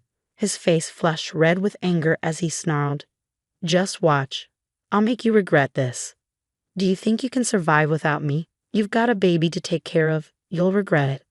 Unfazed, I held my ground. I'll be fine. Don't worry about me, I said calmly. Irritated by my confidence, Brian snatched the papers and begrudgingly began to fill them out. Here. If this is what you wanted, take it, he spat. Thank you, I replied, my tone steady. Brian likely didn't believe I'd actually submit the papers, but the next day, I did just that and left the house. I moved to my parents' home, where my father, recently returned from England, had suggested I stay. It was the right decision. I was fed up of my life with Brian, and my father's support was invaluable. That day, Brian called me 5 times. I ignored every call. Eventually, he stopped trying, and it became painfully clear how little I meant to him. He was probably content with his mistress and might even remarry soon. I resolved to move on from him entirely. 5 months later, I gave birth to a healthy baby and settled into a peaceful life with my parents. Parenthood brought me joy, and for the first time in a long while, I felt truly content. Then Brian called again. At first, I ignored his persistent attempts to reach me, but after several calls, I finally picked up, weary of his intrusion. What do you want now? I asked, my tone flat. Hey, what's going on? Why were you on that show? And since when are you the daughter of a CEO with millions of dollars? Brian's voice was a mix of surprise and anger. Unbeknownst to me, Brian had seen a TV show that aired after I moved back home. The program, which featured my family, highlighted my father's role as the CEO of a global tech company and estimated our family's wealth at $20 million. I hadn't anticipated Brian watching it, but TV has a way of reaching unexpected audiences. Oh, by the way, I said nonchalantly, I didn't tell you about my $38 million inheritance. That's why I was able to divorce you. Brian was furious. What? That's absurd. Why didn't you tell me before? Half of that is mine, right? Give me the money now. I laughed coldly. Just as I thought. After seeing the show, all you care about is money. Gifts from parents aren't included in the property split. And don't forget your own wrongdoings, Brian. What are you talking about? He asked, his voice tinged with unease. I'm tired of your antics, I said, my patience wearing thin. You cheated on me, didn't you? With your new wife, your junior from work. You started dating her even before we were married. Brian was clearly shocked. He hadn't expected me to know the truth. Did you really think I wouldn't find out? I continued. My father has connections everywhere, including in your company. I've known for a long time. I paused before delivering my final blow. By the way, I'll be demanding child support. Brian's anger turned to denial. Stop kidding. Why should I pay child support? You got pregnant on your own and slacked off on housework. It's all your fault. I couldn't believe I had once loved someone so devoid of common sense. Leaving him was the best decision I had ever made. Brian, I said with a mix of anger and exhaustion. Do you even hear yourself? I'll have my lawyer handle child support. Never call me again, and you'll never see the child. Goodbye. I hung up and blocked his number, feeling a wave of relief. It was finally over. Later, I learned from a former colleague of his that Brian was struggling. His new wife was a reckless spender, and he had plunged into debt trying to keep up with her lifestyle. He had hoped to get a share of my inheritance to ease his burdens, but his plan failed miserably. While Brian wrestled with the consequences of his actions, I thrived. My father offered me a position in his company, promising to pass it down to me one day. I embraced the opportunity, ready to build a future for myself and my child. After all, I am my hardworking father's daughter. Today, we say our final goodbye to Ryan, my beloved son who passed away. My heart aches even more because my husband, Mike, didn't even show up to his funeral. Frustrated and heartbroken, I decided to call him. His voice on the other end of the line was cheerful, a sharp contrast to my grief. I'm in Hawaii for my parents' 70th anniversary, he said, oblivious to the pain in my voice. When I told my mother, she was initially stunned, but her shock quickly turned into anger. What, they're in Hawaii? She exclaimed, her face reddening. Without hesitation, she resolved to confront Mike and his parents. I'm Emily, a 40-year-old office worker. Mike and I have been married for 10 years and share one child, our son, Ryan. For the past 2 years, Ryan has been fighting leukemia, a battle that has kept him hospitalized. Despite missing most of his early school days, his classmates would visit him, their presence bringing him joy. Ryan's resilience inspired us all, and his determination gave me strength. My parents were always there for Ryan, visiting him daily. My mom would often say how she looked forward to the day when Ryan could enjoy his favorite foods again. My dad, though diagnosed with dementia a few years ago, also made frequent visits. One day, mistaking me for a nurse, he said, "Thank you for taking care of my grandson." His words were bittersweet, though his memory of me faltered. His concern for Ryan remained unwavering. Ryan, wise beyond his years, understood his grandpa's condition and would kindly play along whenever my dad said something odd. Their bond was heartwarming, a sharp contrast to Ryan's relationship with his father. "Can't you visit Ryan sometimes? Don't you care about what he's going through?" I once asked Mike, desperate for his support. His response crushed me. "Ryan doesn't like me, so it's better if I stay away. Besides, I'm really busy." It was true that Ryan and Mike didn't get along. Mike had never been involved in Ryan's care, not even when he was a baby. Ryan, understandably, grew distant from his father. Whenever Mike had free time, he chose to spend it with his own parents, who also showed little interest in their grandson's health. "How can he be so heartless?" my mom said, her frustration evident. "And his parents, do they not care about Ryan at all?" I replied, half jokingly, "Maybe I married the wrong person." I had fallen for Mike's kindness when we were dating, but he had become cold and indifferent to both me and Ryan. "If I'd known he was like this, I would never have introduced him to you," my mom said, regret coloring her voice. Mike and I had met through my uncle, who was friends with Mike's father. At the time, I wasn't seeing anyone, so I agreed to meet Mike. He seemed kind, and we hit it off. Before I knew it, we were dating seriously and eventually got married. But things changed after the wedding.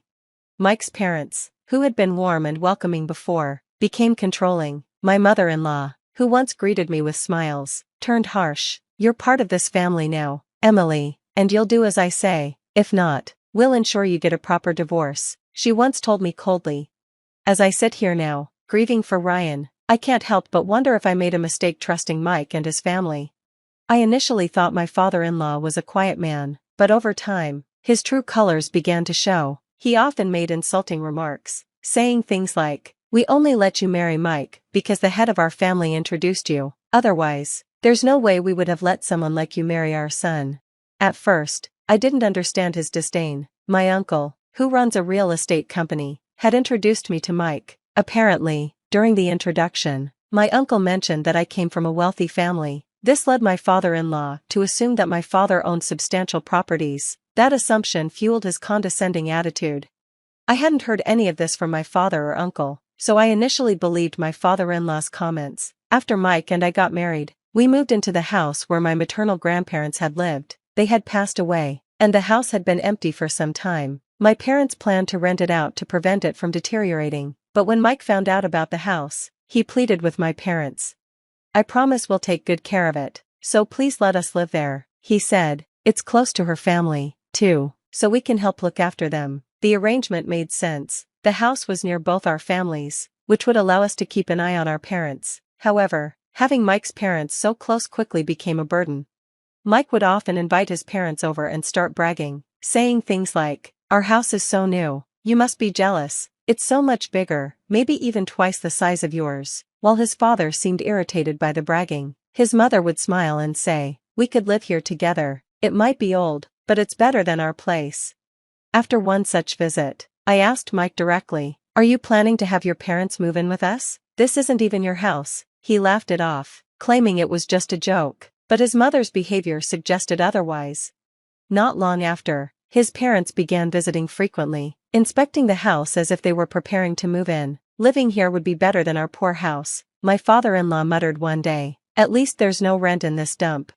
I was fuming when he called the house a dump, but my mother-in-law's actions were even worse. She ignored me completely while picking out a room for herself. When Mike didn't speak up, I decided to set the record straight. "We're borrowing this house from my parents. My grandparents used to live here, so of course, it's a bit old," I explained. My in-laws looked surprised, but my father-in-law quickly retorted, "That's why it's in such poor condition." His tone was dismissive, and I thought the house was far better than where they lived. My mother-in-law, however, accused me of lying. "I trust my son more than you," she said. Her disbelief didn't change the facts, so I let the matter drop. Still, I was uneasy, worried they might push their way into moving in. That fear subsided when I discovered I was pregnant. The talk of them moving in abruptly stopped. Perhaps they realized that living with us would mean helping care for the baby. One day, I overheard my mother-in-law say, "Emily's parents should take care of the baby since they live nearby." "I'm not doing it." I hadn't even asked for her help, but her comment stung. It was hard to fathom how she could be so indifferent about her first grandchild. When I told my mom about it, she just laughed. "Leave the babysitting to me," she said. "You don't need to ask someone who doesn't want to care for a sweet grandchild." She was right, and I decided to rely on my parents once the baby was born. When my son was born, my parents were overjoyed, but my in-laws only visited once. Even Mike's reaction was underwhelming. He didn't seem moved by the birth of our son, which was deeply disappointing. "Don't worry," my mom said, trying to reassure me. "Once the baby grows a little, Mike will feel more like a father." But as time went on, Mike showed no interest in our child. When our son turned 5, he fell ill. After several tests, the doctors diagnosed him with pediatric cancer. I was devastated, expecting Mike to support me through this unimaginable ordeal. Instead, he coldly said, "You'll have to cover the medical expenses yourself." "It's not my problem." His words broke me, leaving me to shoulder the weight of our son's illness and medical care alone. I was furious at my husband's attitude as a father. His lack of empathy was infuriating, but his mother's words cut even deeper. "It's because Emily passed on her genes that Ryan has cancer. None of our relatives have anything like that, so it must be her fault," she sneered. Hearing this, my father immediately stood up for me. "Don't you care about Ryan? We'll take care of him ourselves." "You can do whatever you want," he said, his voice firm and protective. My father's support forced my husband and in-laws to leave quietly. Even though I was already overwhelmed by my son's illness, their cruel remarks made everything harder. My mother, however, encouraged me. "Don't be discouraged. Ryan needs you to stay strong. We'll do everything we can to support you," she assured me. Bolstered by her words, I resolved to focus entirely on my son and not rely on my husband any longer. With my parents' help, I juggled work and Ryan's care. They were retired and dedicated themselves to supporting me, something for which I was endlessly grateful. Despite his diagnosis, Ryan's condition initially improved, and he managed to live almost like any other child. However, my husband doubted the seriousness of Ryan's illness. "Is Ryan really sick, or are you just trying to fool me?" he questioned one day, watching Ryan play happily. I ignored his baseless accusations. Arguing with him felt pointless. Over time, my husband spent less and less time at home, retreating to his parents' house. Oddly, his absence made things easier for me, as he brought nothing but complaints. My parents stepped in to fill the gap, taking turns helping me care for Ryan. Meanwhile, my husband seemed increasingly uninterested in our son's life. He only returned to the house more frequently after Ryan was hospitalized 2 years ago. "Leave the housework to me," he'd say casually. Then, with a smirk, he'd add, "By the way, why don't you just give me this house?" I ignored his remarks, but it was clear his concern was less about Ryan and more about the property. His plans to move in with his parents loomed over me like a dark cloud. During this time, my father was diagnosed with dementia, and my mother and I were constantly busy managing his care. My husband and in-laws remained oblivious to my father's condition. Even when my father occasionally visited, they seemed unaware. One day, my husband said offhandedly, "Your parents were here earlier. They were just wandering around. Are they not going to help with Ryan?" His relaxed tone infuriated me, but I let it go, too exhausted to explain. As my father's dementia progressed, my uncle began visiting more often. He and my mother frequently held serious discussions. When I asked about it, my mother only gave vague responses. I was worried, but before I could dwell on it, Ryan's condition worsened. Despite preparing myself for this moment, the reality was overwhelming. With my husband unreliable and my father's health declining, I leaned heavily on my mother for support. When I updated my husband about Ryan's deteriorating condition, his response shocked me. "I'm busy right now. Stop calling me. You handle Ryan's situation," he said, dismissively. His lack of parental responsibility pushed me to the brink. I began seriously considering separating from him. Not long after, Ryan passed away. The grief was unbearable. I couldn't bring myself to handle any of the arrangements, but my mother and uncle stepped in, ensuring I could remain by Ryan's side until the very end.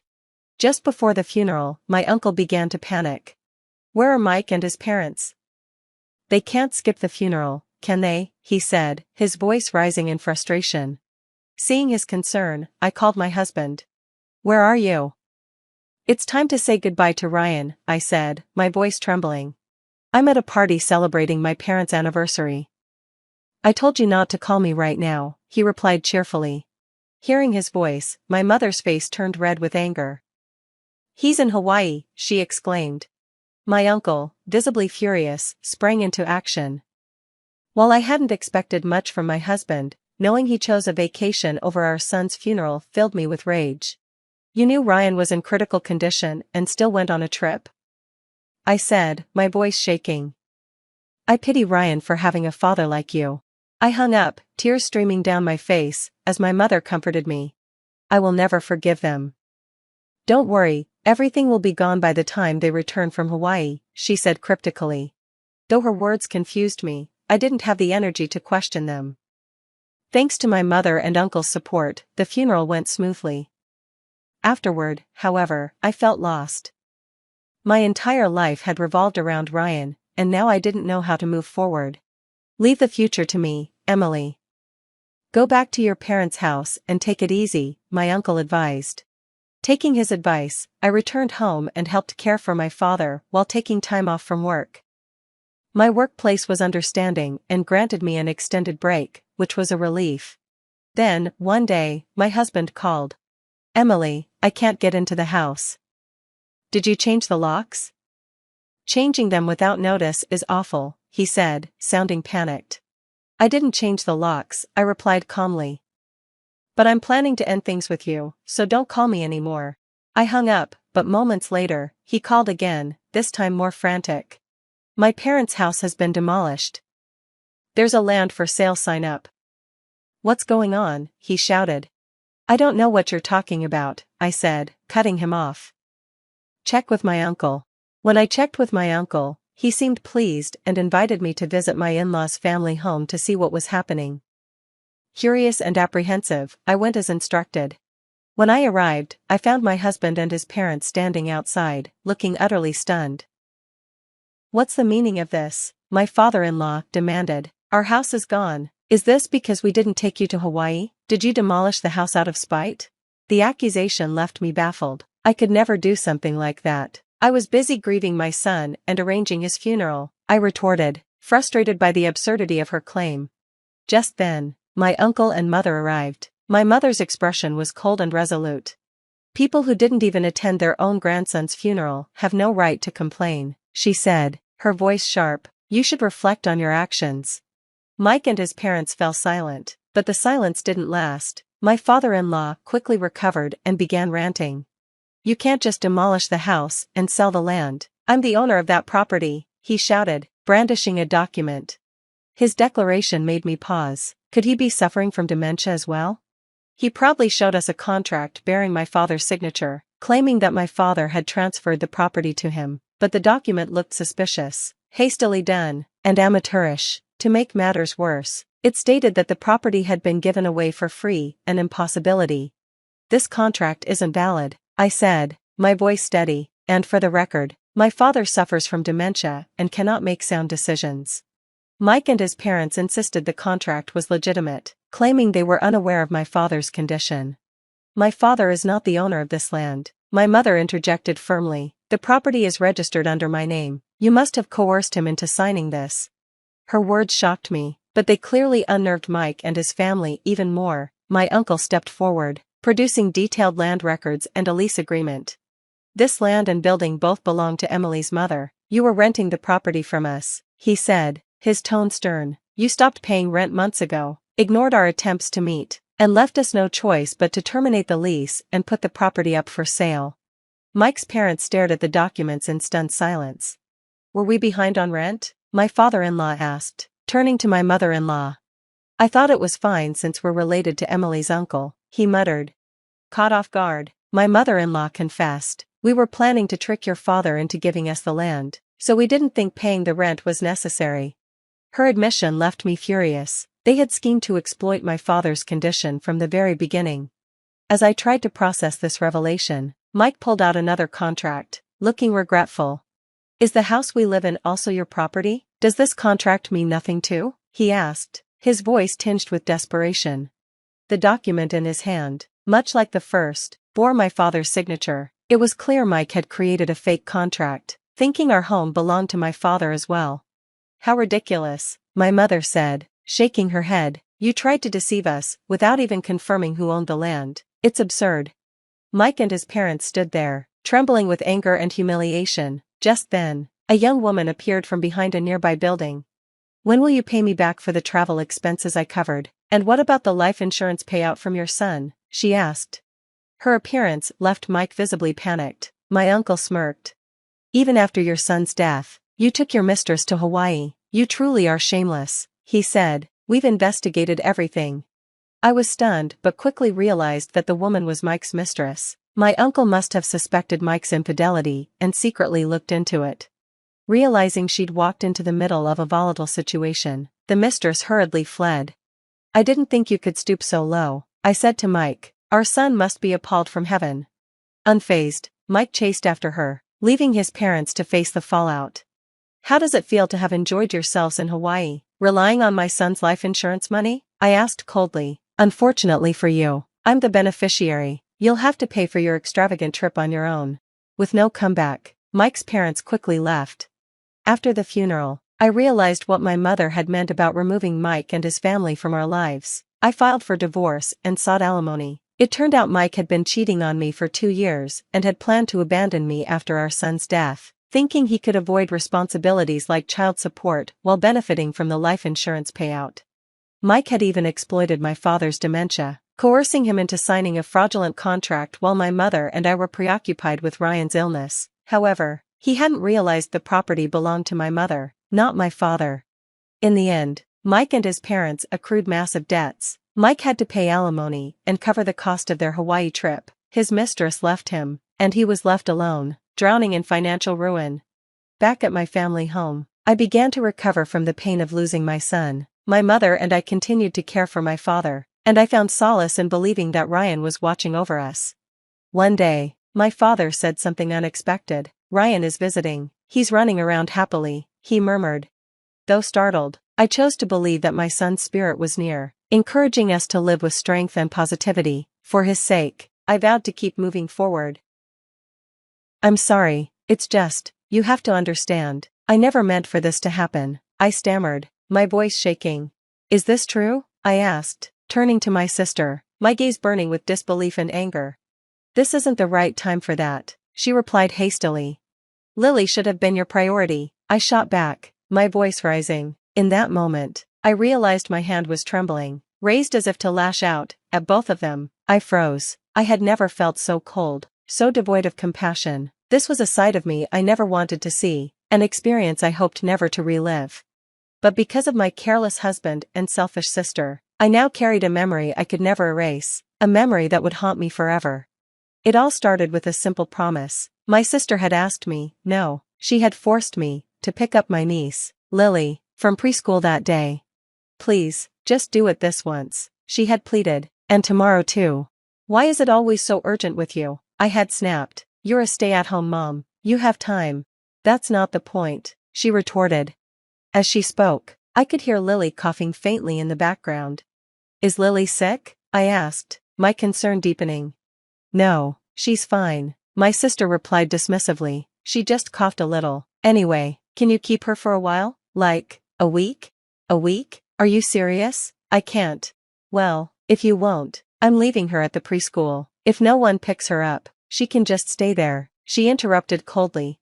I gritted my teeth. You're unbelievable, I muttered, finally agreeing for Lily's sake, though resentment boiled within me. The next morning, I got a call from Lily's preschool, much earlier than I had expected. The voice on the other end was frantic.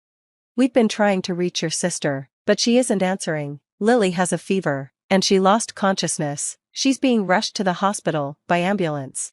Panic shot through me as I ended the call and sped to the hospital, but it was too late. The weight of that day crushed me. I had been married for 6 years, yet I had no children of my own. My husband and I had started family planning as soon as we got married, but we hadn't been successful. Meanwhile, my sister had a baby 2 years ago. After her divorce, she began dumping her responsibilities on me whenever she could.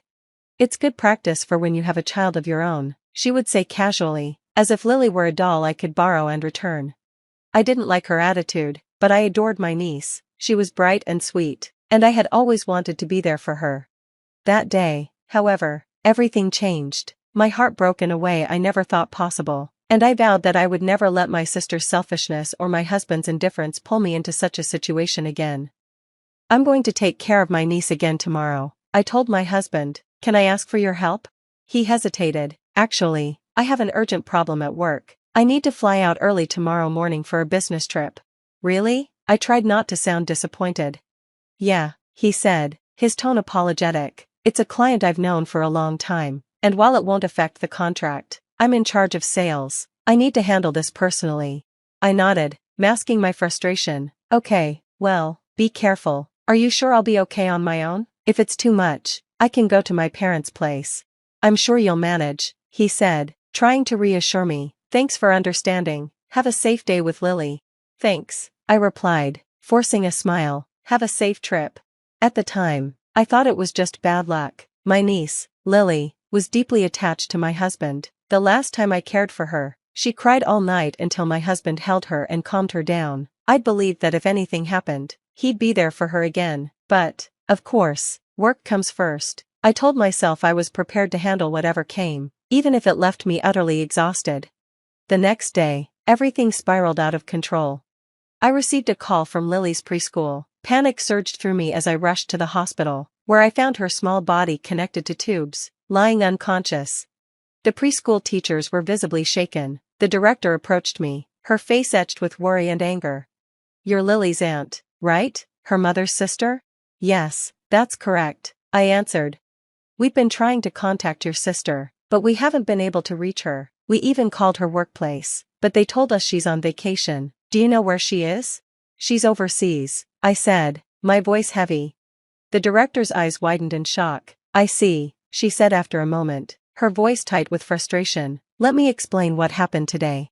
She recounted the morning's events. Lily had arrived at preschool looking flushed. During the routine temperature check, they found her daily temperature log was blank, something that was supposed to be filled out at home. The preschool refused to admit her without this completed, but when they took her temperature, it read 37.8 degrees Celsius, above the school's threshold of 37.5 degrees Celsius. The director had instructed my sister to take Lily home. However, My sister dismissed their concerns. Her temperature is always high, she had insisted. She's fine. Ignoring the teacher's protests, she left Lily at the preschool and walked away. When Lily's condition worsened, the school attempted to contact my sister repeatedly. When they couldn't reach her, they called my parents, but my parents were at work, unavailable during the day. Desperate, they dug up an old emergency contact form from a year ago, which had my number listed. That's when they called me. The director's voice trembled as she concluded, her face pale with distress. This should never have happened. Lily's in the hospital now. Her eyes glistened with tears, reflecting the weight of the situation. I stood there, staring at my niece, her small form fragile and pale against the hospital bed. My heart felt like it was shattering into a million pieces. I'm so sorry, I'll contact my sister immediately, I said, bowing my head in apology to the director and the chaperone. After thanking them for their efforts, I sent them back to the school. I tried calling my sister right away, but the line was disconnected. I called again, and again, dozens of times, hundreds, but she never picked up. Meanwhile, my parents rushed to the hospital after I informed them of Lily's condition. It's going to be okay, Lily's going to be okay, my mother kept saying, almost like a mantra, as though saying it enough times might make it true. Don't worry, she added, her voice trembling, we're in a hospital, they'll take care of her. But the treatment didn't help, her symptoms worsened with every passing moment, and still, I kept dialing my sister's number, desperate for her to answer. 2 days later, Lily's small, fragile life slipped away. A 2-year-old child, gone, alone, without the warmth of her mother's embrace. How could something so heartless, so cruel, happen? Tears streamed down my face as I held her tiny, cold body in my arms. Why? I whispered hoarsely to no one in particular. Why didn't I ask where my sister was traveling? Why didn't I stop her from leaving? Guilt consumed me. I couldn't help but blame myself. It's not your fault, my mother said softly, placing a hand on my shoulder, but even as she spoke, her tears fell freely. I tried again and again to contact my husband, desperate to tell him what had happened, but I couldn't reach him either. Time, indifferent to our grief, marched on. In the end, I had to arrange and hold a funeral for Lily without any word from my sister. The day of the funeral coincided with her return from her trip. I clung to my phone, ready to answer the moment she called. During the funeral, as the monks chanted their solemn sutras, my phone vibrated in my hand. I picked it up without hesitation. Oh, hello, came her chipper voice. Thanks for taking care of Lily. I just arrived at the airport and am on my way home. Oh, by the way, what kind of souvenir would you like?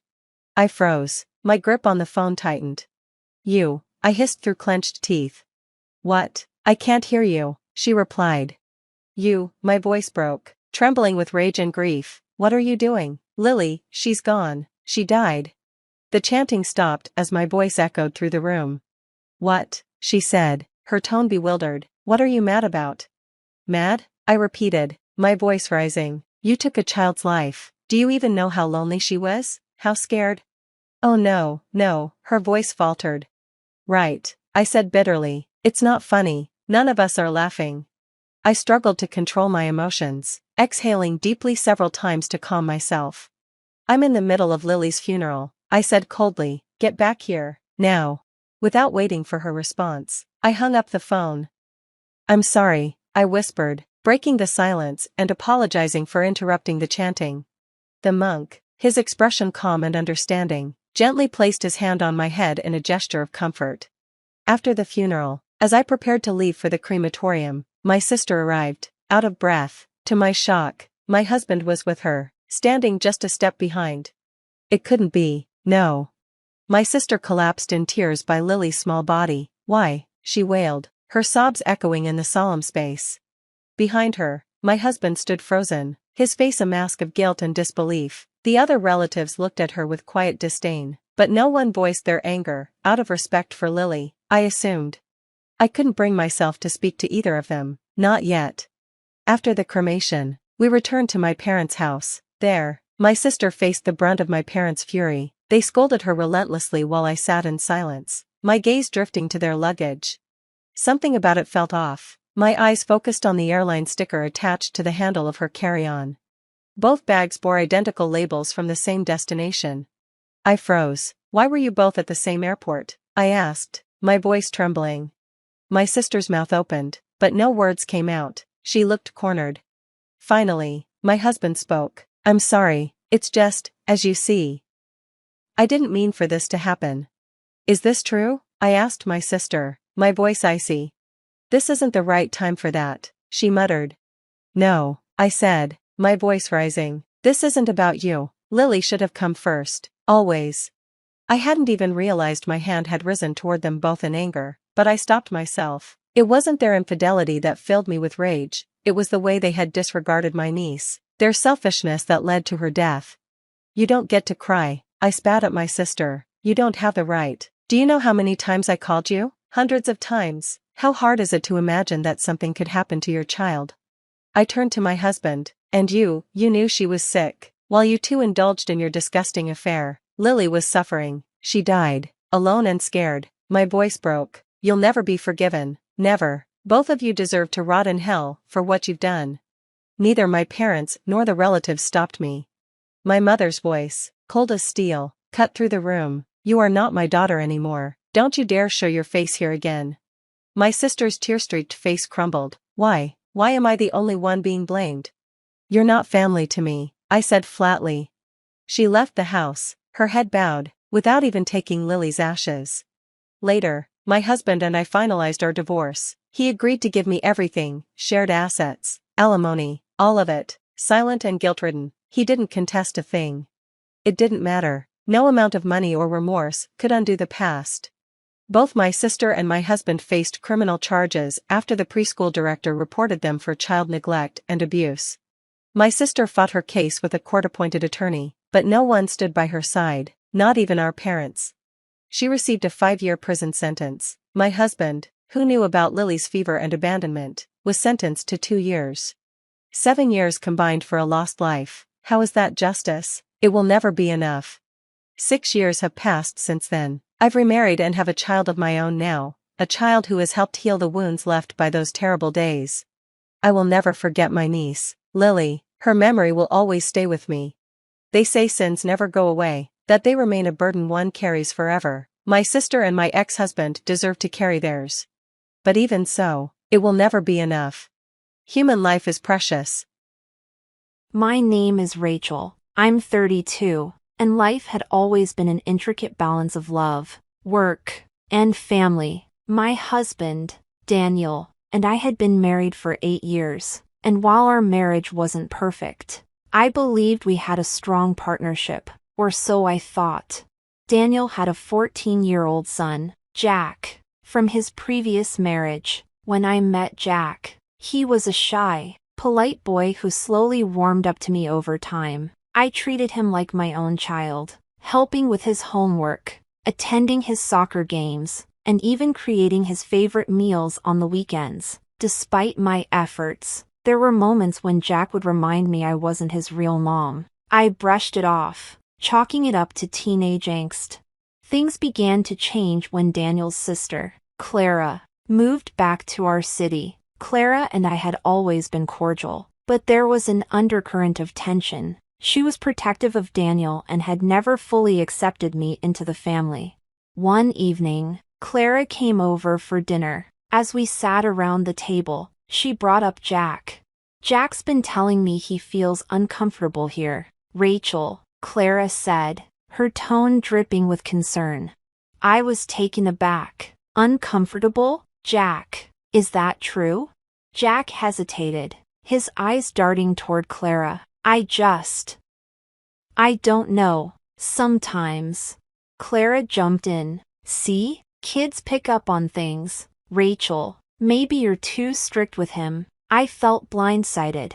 I had always been fair and loving toward Jack. This accusation felt unwarranted, but Daniel sat there silently, not defending me.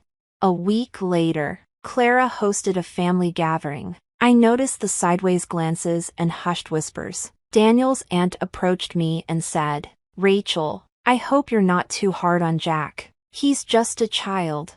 The pieces began to fall into place. Clara had been spreading rumors about me mistreating Jack. That night, I confronted Daniel. Why didn't you defend me when Clara accused me of making Jack uncomfortable? I asked. He sighed. Rachel, Jack's been acting distant lately. Maybe Clara has a point. I couldn't believe what I was hearing. I've done nothing but care for Jack as if he were my own. Why are you doubting me? Daniel didn't respond, and I felt the foundation of our marriage begin to crack. One morning, as I was preparing breakfast, I overheard Jack on the phone. She's so fake, he whispered. Clara said I should tell Dad how unhappy I am. Maybe they'll split up. I froze. The boy I had loved and cared for was plotting against me. Manipulated by Clara, the betrayal cut deep. Later that day, Daniel came home early. We need to talk, he said, his expression grave. About what? I asked, my heart pounding. Jack told me he doesn't feel safe here. Clara agrees. Maybe it's best if you take a break from the house for a while. I was speechless. You want me to leave my own home? Based on lies? Daniel avoided my gaze. It's not permanent. Just until things settle down. Packing my bags felt like a nightmare. As I closed the door behind me, I vowed this wouldn't be the end of my story. Sitting in my car, a small suitcase beside me, I stared at my phone. My mind raced between fury and heartbreak. My home had been taken from me, not by an external force, but by the people I trusted most. I checked into a modest motel across town. The room was quiet, but my thoughts were loud. Clara's influence over Daniel and Jack had turned my life upside down. I needed answers. The next morning, I called my best friend, Mia. She listened intently as I recounted everything that had happened. This is ridiculous, Rachel. Mia fumed. You've been nothing but good to that boy. Clara's jealousy has been simmering for years, and now she's using Jack to drive a wedge between you and Daniel. I feel so powerless, I admitted. Mia's voice grew firm. You're not powerless. You need to fight back. Start by gathering proof that you've done nothing wrong. Her words sparked something in me. I wasn't the villain Clara painted me to be. It was time to uncover the truth.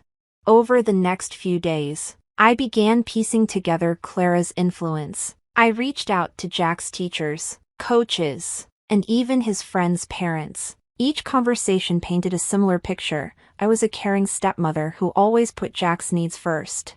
I can't believe they're accusing you of mistreatment, one parent said. Jack always speaks highly of you. But the most revealing moment came when I decided to visit Clara's neighbor, Mrs. Benson, a nosy but kind older woman. She had a habit of keeping tabs on everyone in the neighborhood.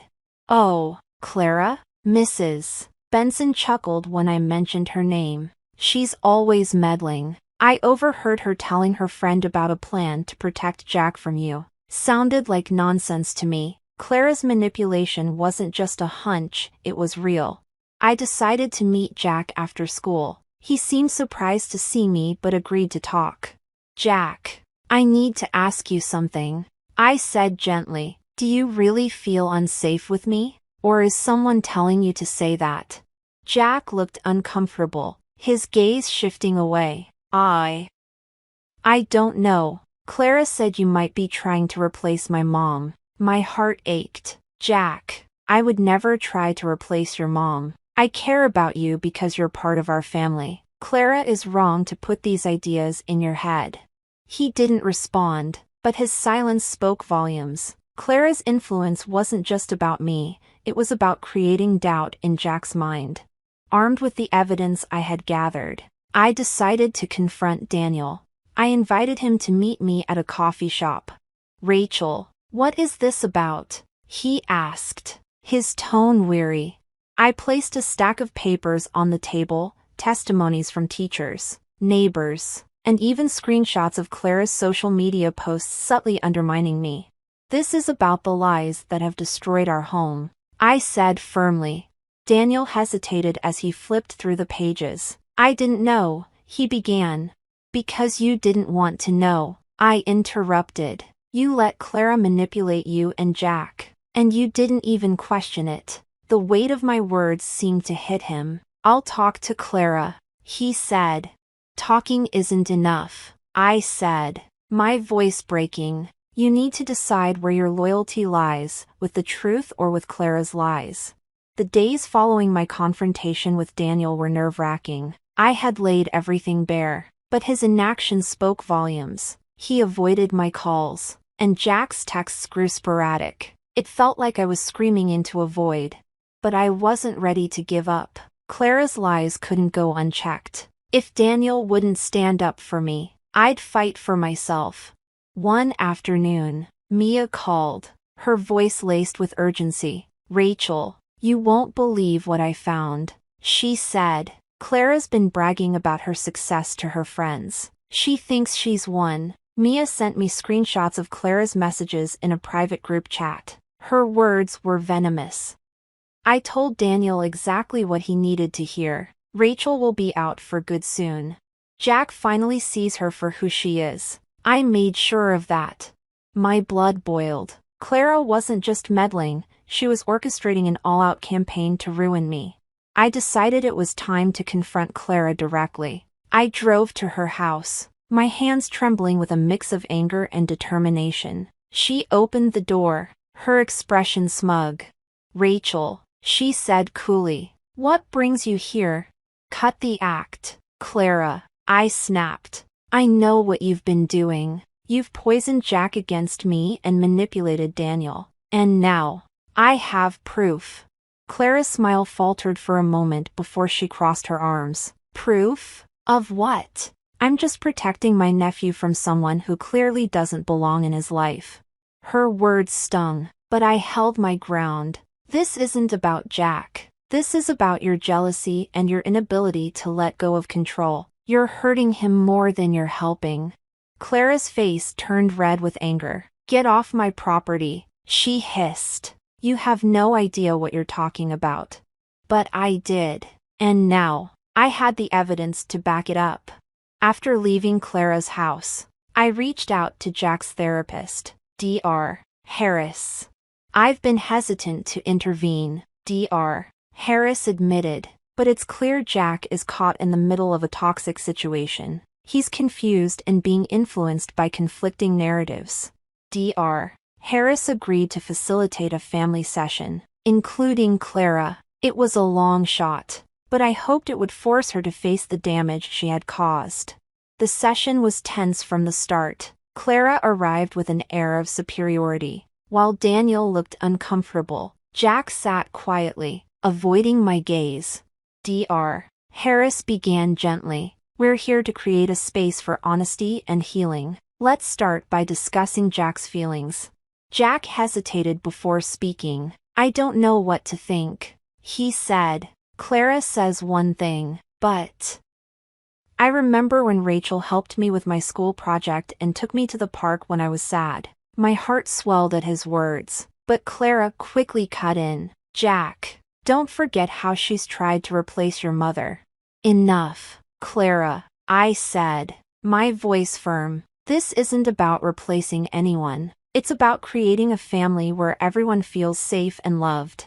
Dr. Harris turned to Clara. Your influence on Jack is undeniable, but it's important to consider how your actions might be impacting him negatively. For the first time, Clara looked uncertain. The session ended with no clear resolution, but the cracks in Clara's facade were starting to show. Later that evening, Daniel called me. I've been blind, he admitted. Clara's been manipulating all of us. I should have stood up for you. I wanted to believe him, but trust wasn't something that could be rebuilt overnight. Actions speak louder than words. Daniel, I said, if you want to fix this, you need to show me, and Jack, that you're committed to the truth. The next day, Jack came to see me. I'm sorry, Rachel, he said, tears in his eyes. I didn't know what to believe, but I know you've always cared about me. I hugged him tightly. All I've ever wanted is for you to be happy and safe.